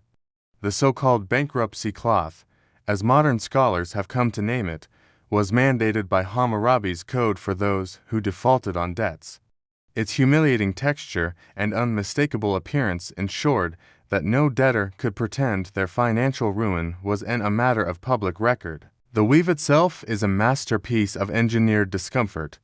Warped threads spun with inconsistent tension create a rippled, puckered surface that irritates bare skin, while the weft incorporates stiff hemp fibers that refuse to soften, no matter how many times they are washed or worn. Dyers were legally prohibited from coloring these garments, leaving them the unrelenting yellow-gray of undyed wool, a hue so infamous it gained a nickname among merchants, creditor as satisfaction. The psychological weight of this color was immense, its dull pallor signaling failure and public disgrace. Upon close examination, the garment reveals more cruel subtleties. Every third row skips a thread, creating tiny holes that let in cold air during winter, adding physical discomfort to the already overwhelming social shame. Yet the fabric retains just enough structural integrity to avoid accusations of deliberate sabotage, a perfect balance between punishment and legality.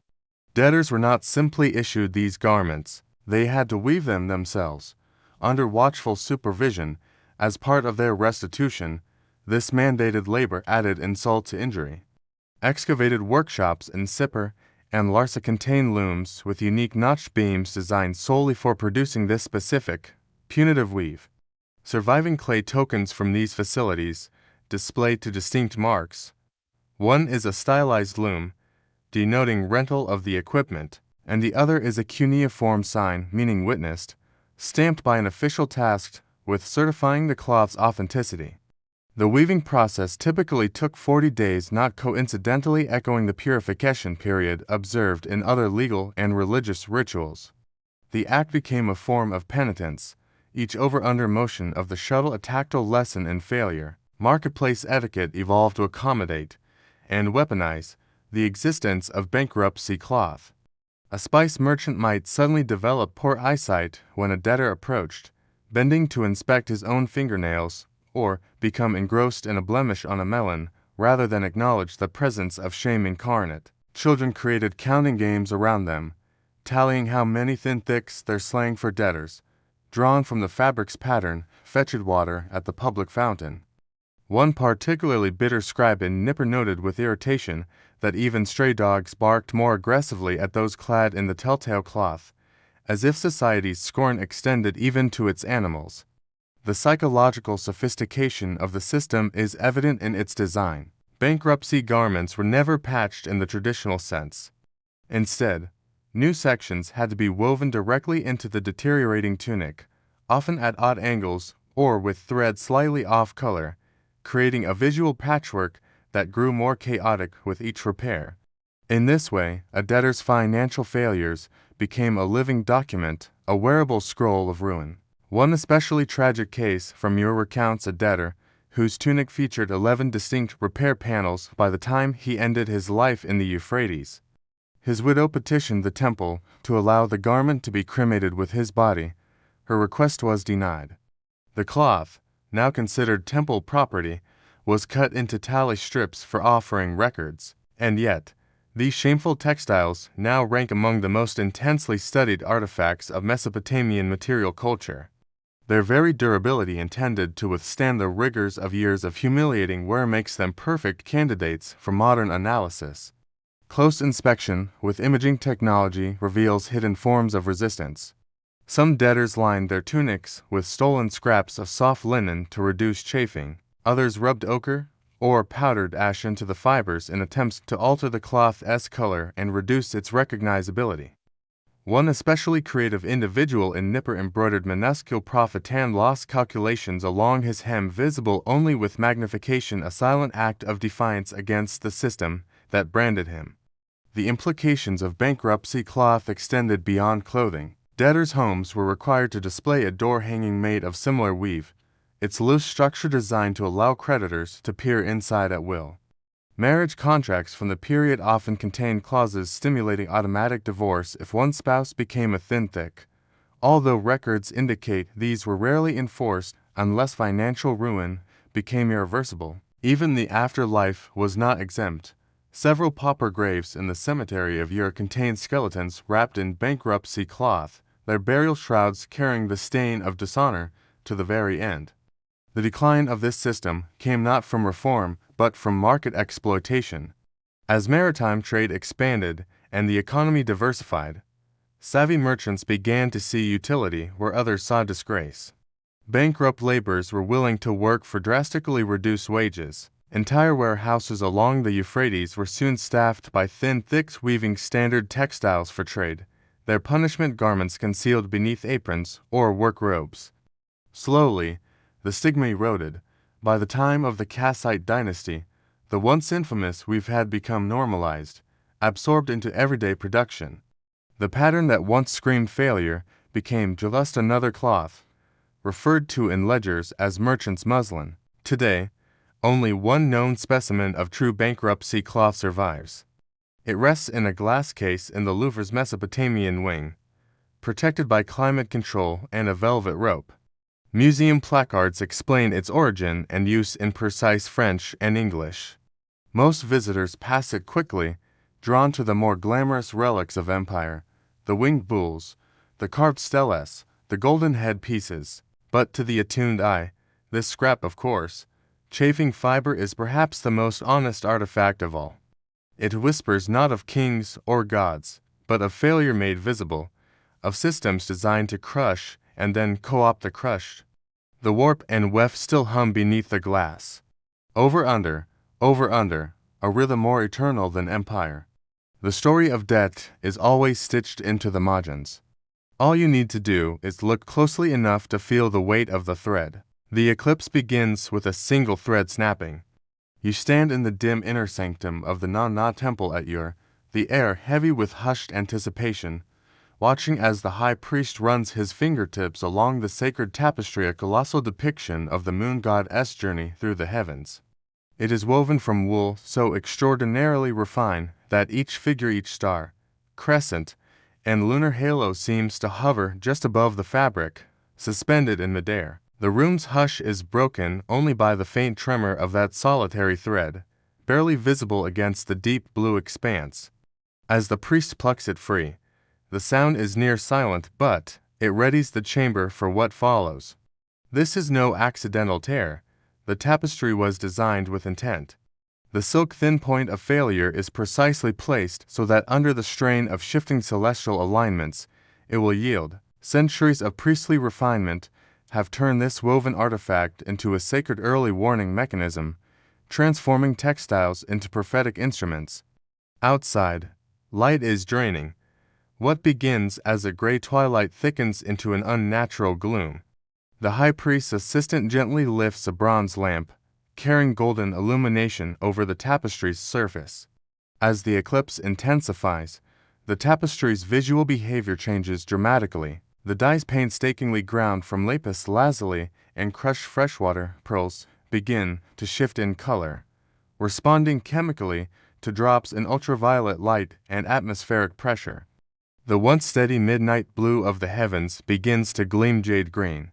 Modern scientists attribute this to scattering of remaining sunlight through Earth's atmosphere, but the priests interpret it as Na's displeasure or message. The fabric itself seems to reel under a spell.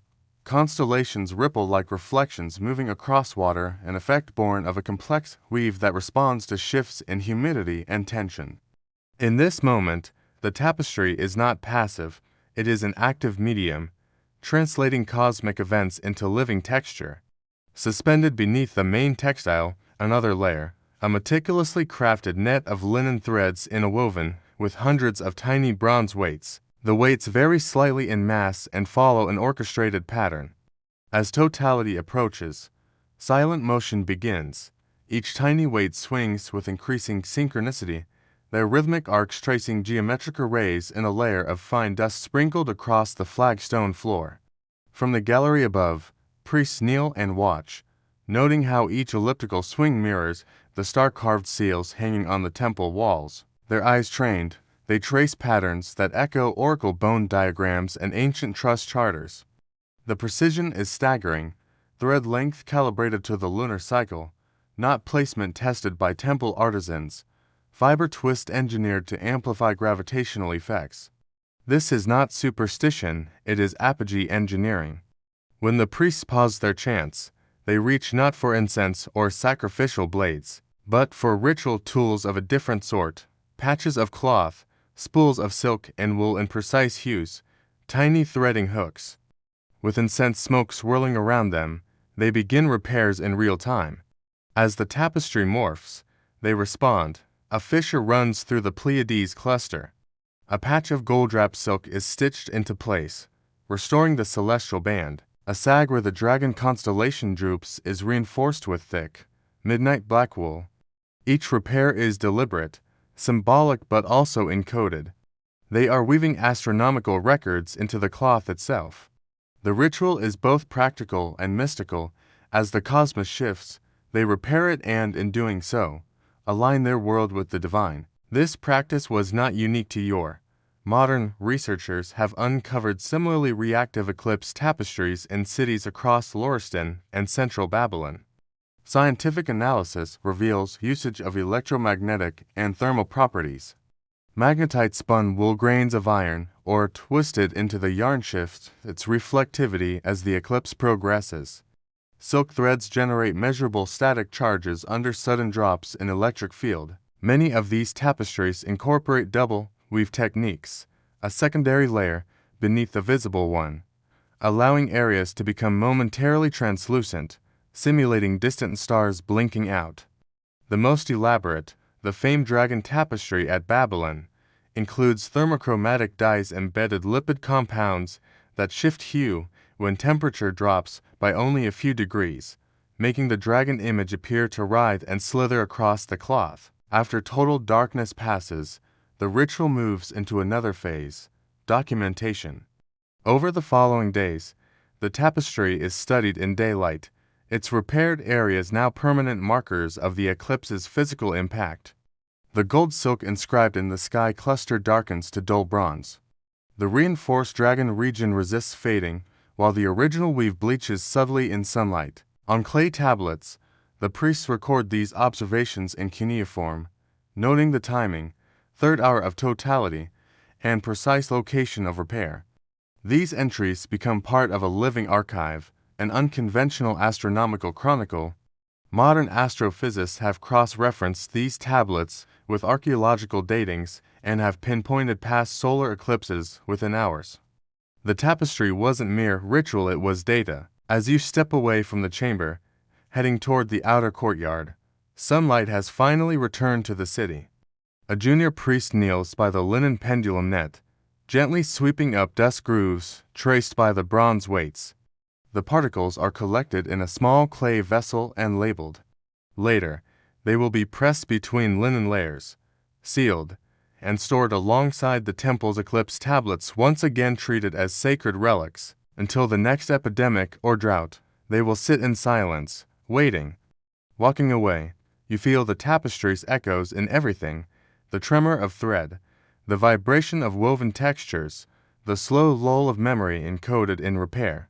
You sense that fabrics remember what stone and clay cannot, the shifting gloom, the cold hush, the moment of ordered silence when the cosmos paused over year and spoke through warp and weft. Outside the temple, some light floods the courtyard. Priests cluster in conversation, some still wiping sweat from their brows, others whispering about the repair ritual's precision. You glimpse the repaired tapestry framed beyond the temple doorway, its night sky expanse now bearing the faint scars of gold and ebony. Those patches foreign yet harmonized declare, this world stood still, then was stitched back together. This tapestry is not only an artifact, but a testament, a chronicle woven in wool, silk, bronze, dust and human reckoning. It remembers eclipse by eclipse, year by year, inscribed not in tablets, but in fibers. It bears witness to both cosmic drama and clerical ingenuity.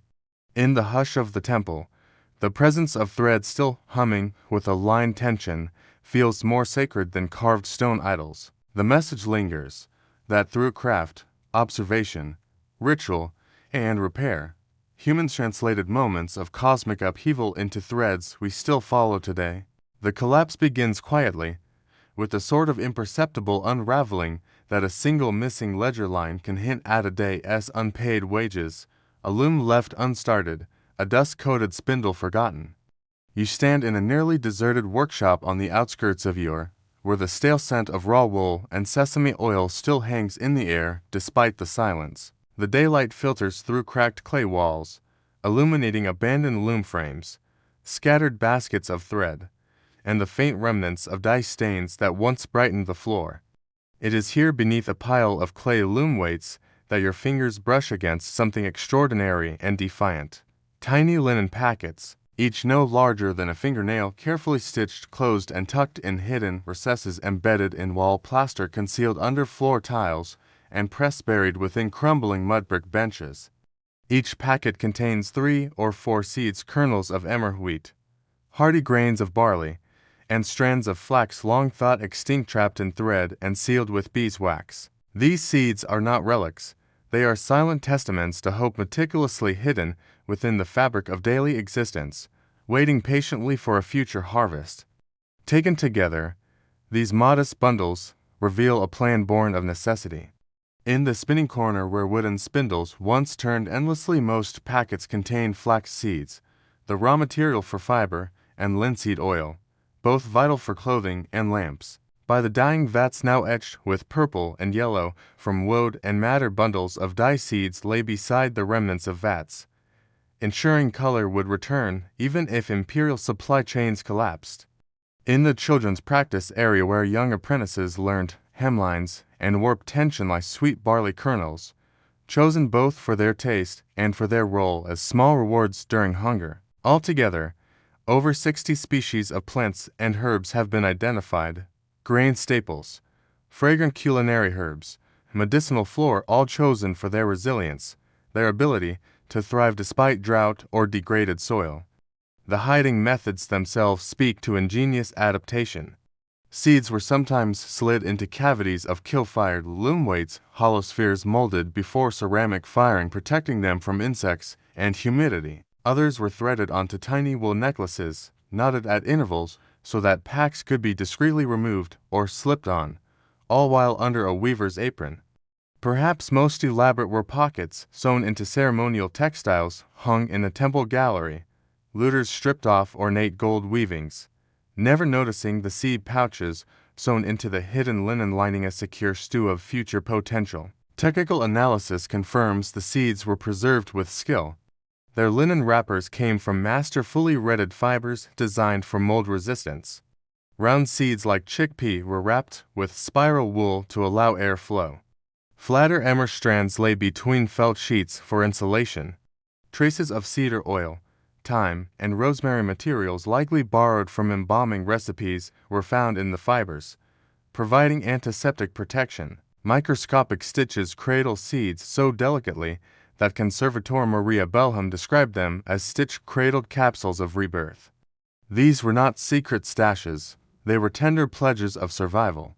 The timing aligns with their unraveling. Census and tax tablets show artisans deregistering from workshops, describing themselves as settling in family lands, just as temple inspectors cite missing loom parts and guest house records go blank. The city's skilled workforce was migrating homeward. Loom by loom, they carried survival in linen folds. Modern agronomists, working with these ancient seeds, have uncovered astonishing traits. One barley variety endures heat and drought better than 90% of modern commercial strains. One flax species yields fibers of extraordinary length and tensile strength, far outstripping industrial linen. Equally surprising, many seed caches include wild companions lovage, dill, marjoram species scientists call bioshields, acting as pest deterrents and soil conditioners. These women saved more than single crops, they preserved living, resilient micro-ecosystems. What's most poignant is what they left behind. No saffron bulbs, no truffles, no exotic produce for high-status tables. All seeds were practical: barley for bread, flax for fiber and lamp oil, mint and thyme for medicine and cuisine. The aim was survival by common means, not privilege by opulence. Walking through the ruins of Earth's weaving quarter today, hints of this legacy still appear. Woad vines sprout where dye vats spilled centuries ago. Flax stalks rise from hollowed squares where looms once stood. Beneath threshold stones of long-abandoned workshops, archaeologists still recover bits of linen packet remnants, faint weaves, and remnants of beeswax seals, proof of hope carried through collapse. This is how civilizations truly endure, not through stone monuments or royal decrees, but through the quiet foresight of women who wove legacy into thread, carrying seed packets under the hearth, within aprons, in dusty floors, across shifting regions. These seeds are living echoes. Each thumbnail-sized packet embodies a covenant, a woman working by lantern light as empire fractured, sowing barley seeds for future loaves. A mother hiding dye plant seeds beneath loom boards to ensure color on the other side of calamity. A child cradling a tiny flax seed as though carrying promise itself. They spun, not just cloth, but futures. They were not soldiers or senators, but stewards stitching survival, saving ecosystems, preserving skills. These packets belong not to temple archives, but to the earth itself. For while kingdoms end, gardens begin. A seed buried today may sprout tomorrow, linking past to future. That is civilization's quiet lace, tiny strips of linen holding kernels of tomorrow. Civilizational collapse is not always loud. It often whispers. Its legacy lies in humble seeds and patient conviction. When harvest fails and palace halls echoless, gardens become citadels of hope. Present but unseen, forgotten in ledgers but thriving underground. They were not careless, they were awake. These seed packets, tucked amongst loom weights and dust, remain reminders that life does not reside only in kings or temples, but in daily hands that spin and sow, that carry hope regardless of empire. In the end, civilization is the sum of those small acts, its empire the network of gardens and kitchens still rooted in the dust we leave behind. The dust of millennia rises like muted incense as the archaeologist's soft brush strokes across a broken mud brick floor. What begins as a subtle discoloration soon transforms into a remarkable imprint, the negative ghost of a Babylonian textile, its weave pattern etched into clay with exquisite detail. In this moment, you understand that something once soft, vibrant, and alive has left behind an echo in the earth itself. You kneel at the trench's edge, your breath trapped in a space frozen by time. Under the afternoon sun slanting low across the excavation, the fabric's outline becomes clear, a complex twill weave, the diagonal ribs unmistakably visible, the kind of structure only possible with a sophisticated loom and skilled weaver. Though the cloth has long dissolved, the mud brick has hardened around each fiber's memory, preserving a snapshot of what once fluttered at a window or sheltered a high priest. It is this mineralized memory and negative relief of thread and tension that connects you to a world now long gone.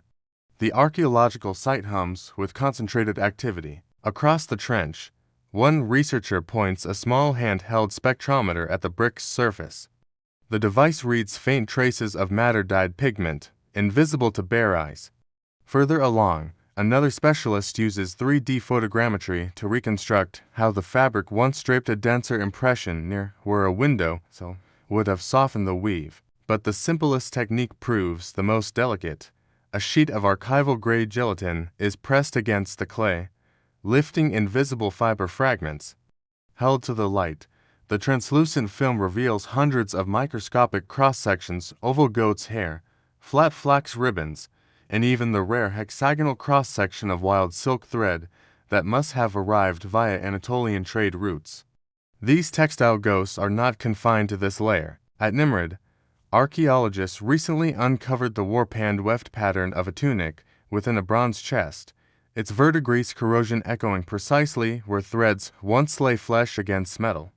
In Israel tombs, a child's skeleton still shows embroidery lines across its ribcage, dark stains where stitching once marked out a motif. And at Babylon's Ishtar Gate, archaeologists noted glossy, flattened brick surfaces signs that tapestries once hung there long enough to wear furrows into the glaze. That absence, that faint indentation, tells us as much about daily life as any inscribed stone. Back at the Sipper Trench, our textile ghost gives more than visual information. Under magnification, conservators found intentional errors in the weave, thicker weft threads placed at regular intervals, almost like braille. A temple tablet from the same period references a blind moon priest who read inscriptions by feeling raised patterns on banners at night. This curtain may have functioned similarly, allowing night watchers to sense the presence of the divine. On the reverse side of the brick imprint, areas of raised pilling hint at repeated touching ritual gestures, counting, prayer. On the nearby surface, mass spectrometry detected more transient, everyday traces, rose oil and fermented barley residue buried where the cloth once met wall plaster.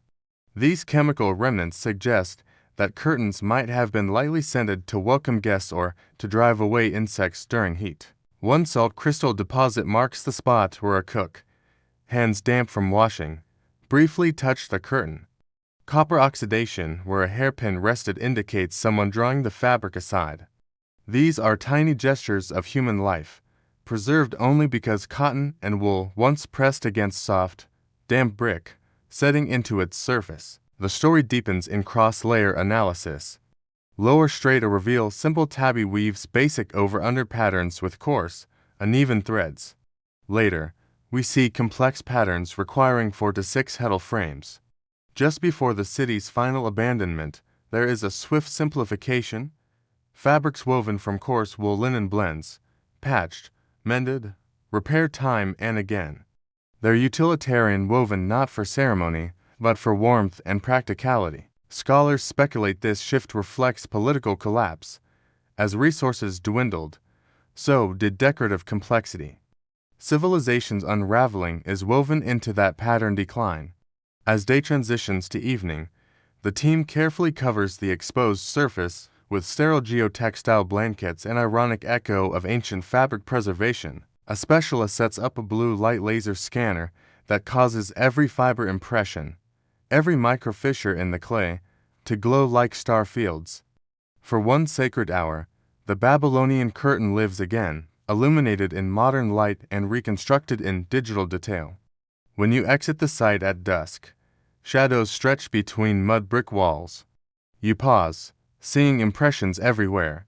A checkered pattern where a reed mat once lay, fringe ridges worn into a door frame, a ladder's imprint pressed into brickwork where someone climbed to adjust a hanging tapestry. These faint marks, the ghostly fingerprints of texture, speak of lives spent in crafting. The grandeur of palaces and temples may boast the wealth of empires, but these everyday impressions speak to enduring human infrastructure, soft, domestic, intimate. Beneath your feet, beneath each broken brick, lie other textile ghosts waiting to be uncovered. They are not dramatic discoveries, but quiet echoes: the drapery of a bedroom, the edge of a servant's shawl, the remnant of a market stall canvas. They survive through ubiquity. Every room had them, every home had them, and every thread had the chance to press into clay long after fabric dissolved. Early next morning, the team will return. Brushes will resume their gentle dance across the brick surface. Scans and spectral analyses will continue.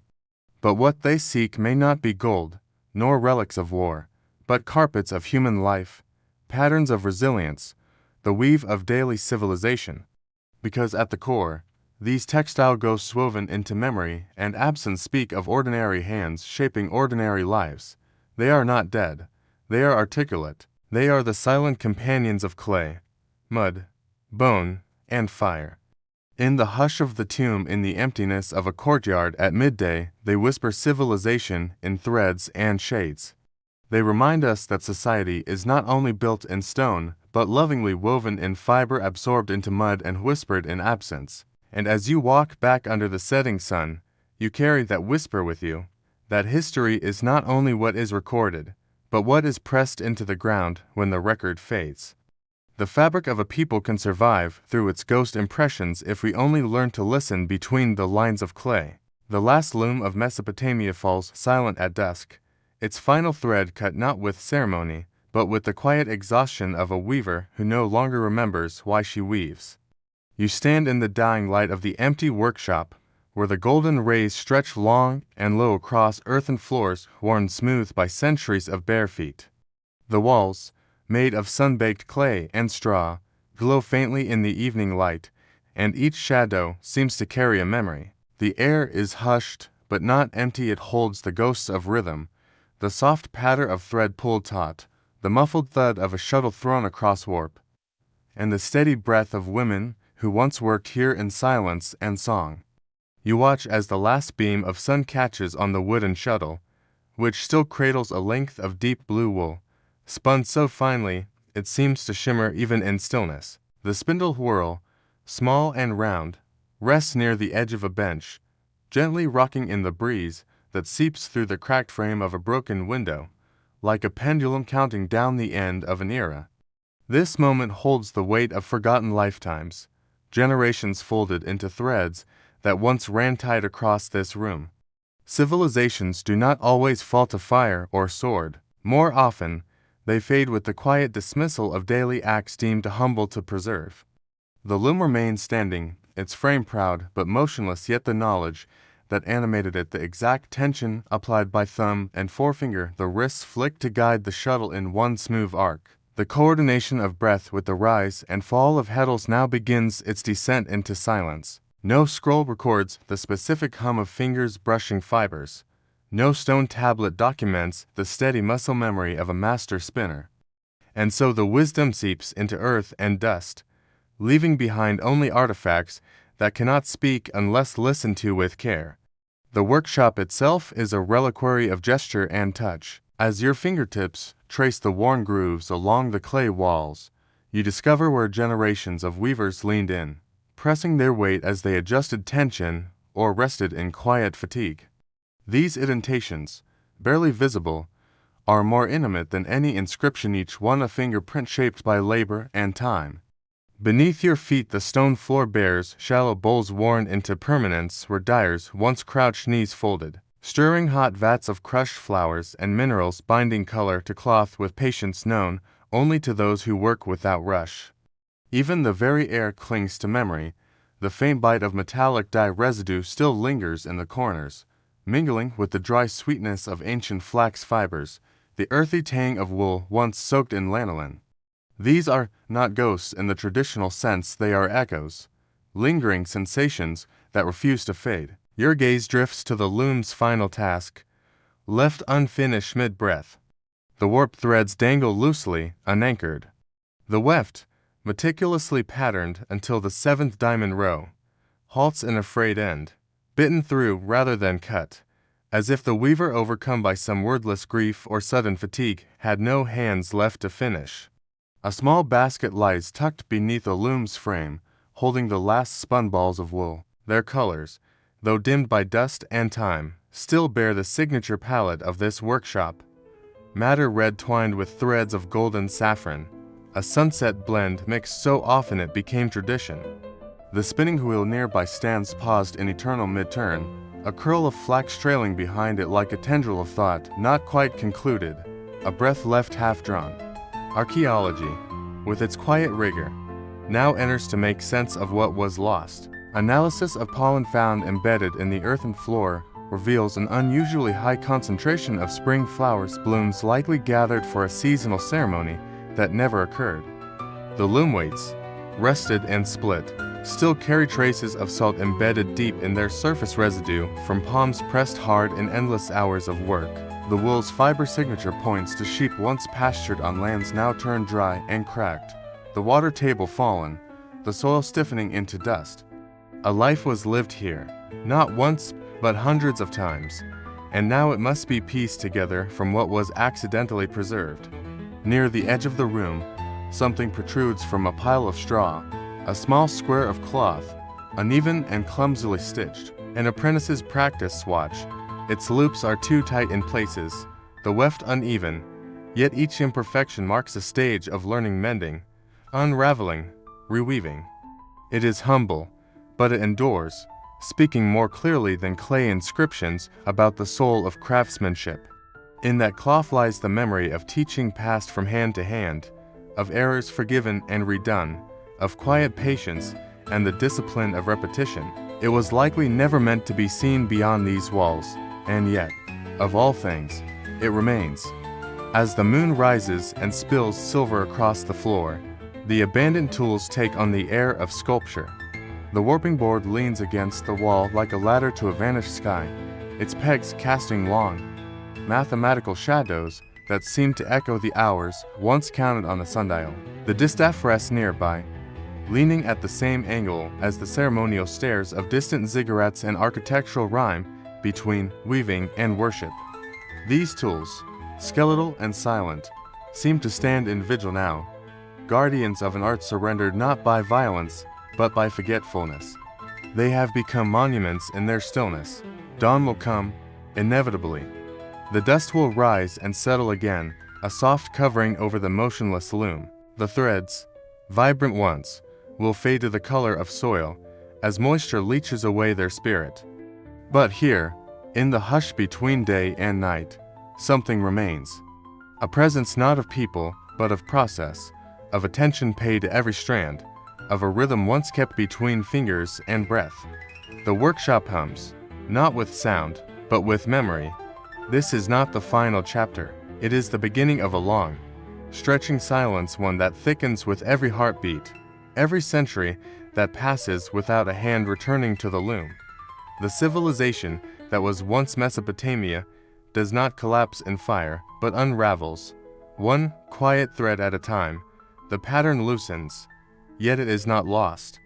It lingers in the geometry of cloth and city, in the spiral of spindle and tower, waiting for a future hand to rediscover it, to trace its outline, to imagine what it once meant to sit in this room and spin. Now the last light fades. The shadows lengthen into dreams. The loom exhales dust and remembers nothing. And yet, somewhere, the shape of the story persists floating in the air like music with no instrument, like knowledge with no tongue. End of piece. Sleep well, loom mistress. Sleep well, civilization. Your threads still stretch through time, and someone, someday, will weave again.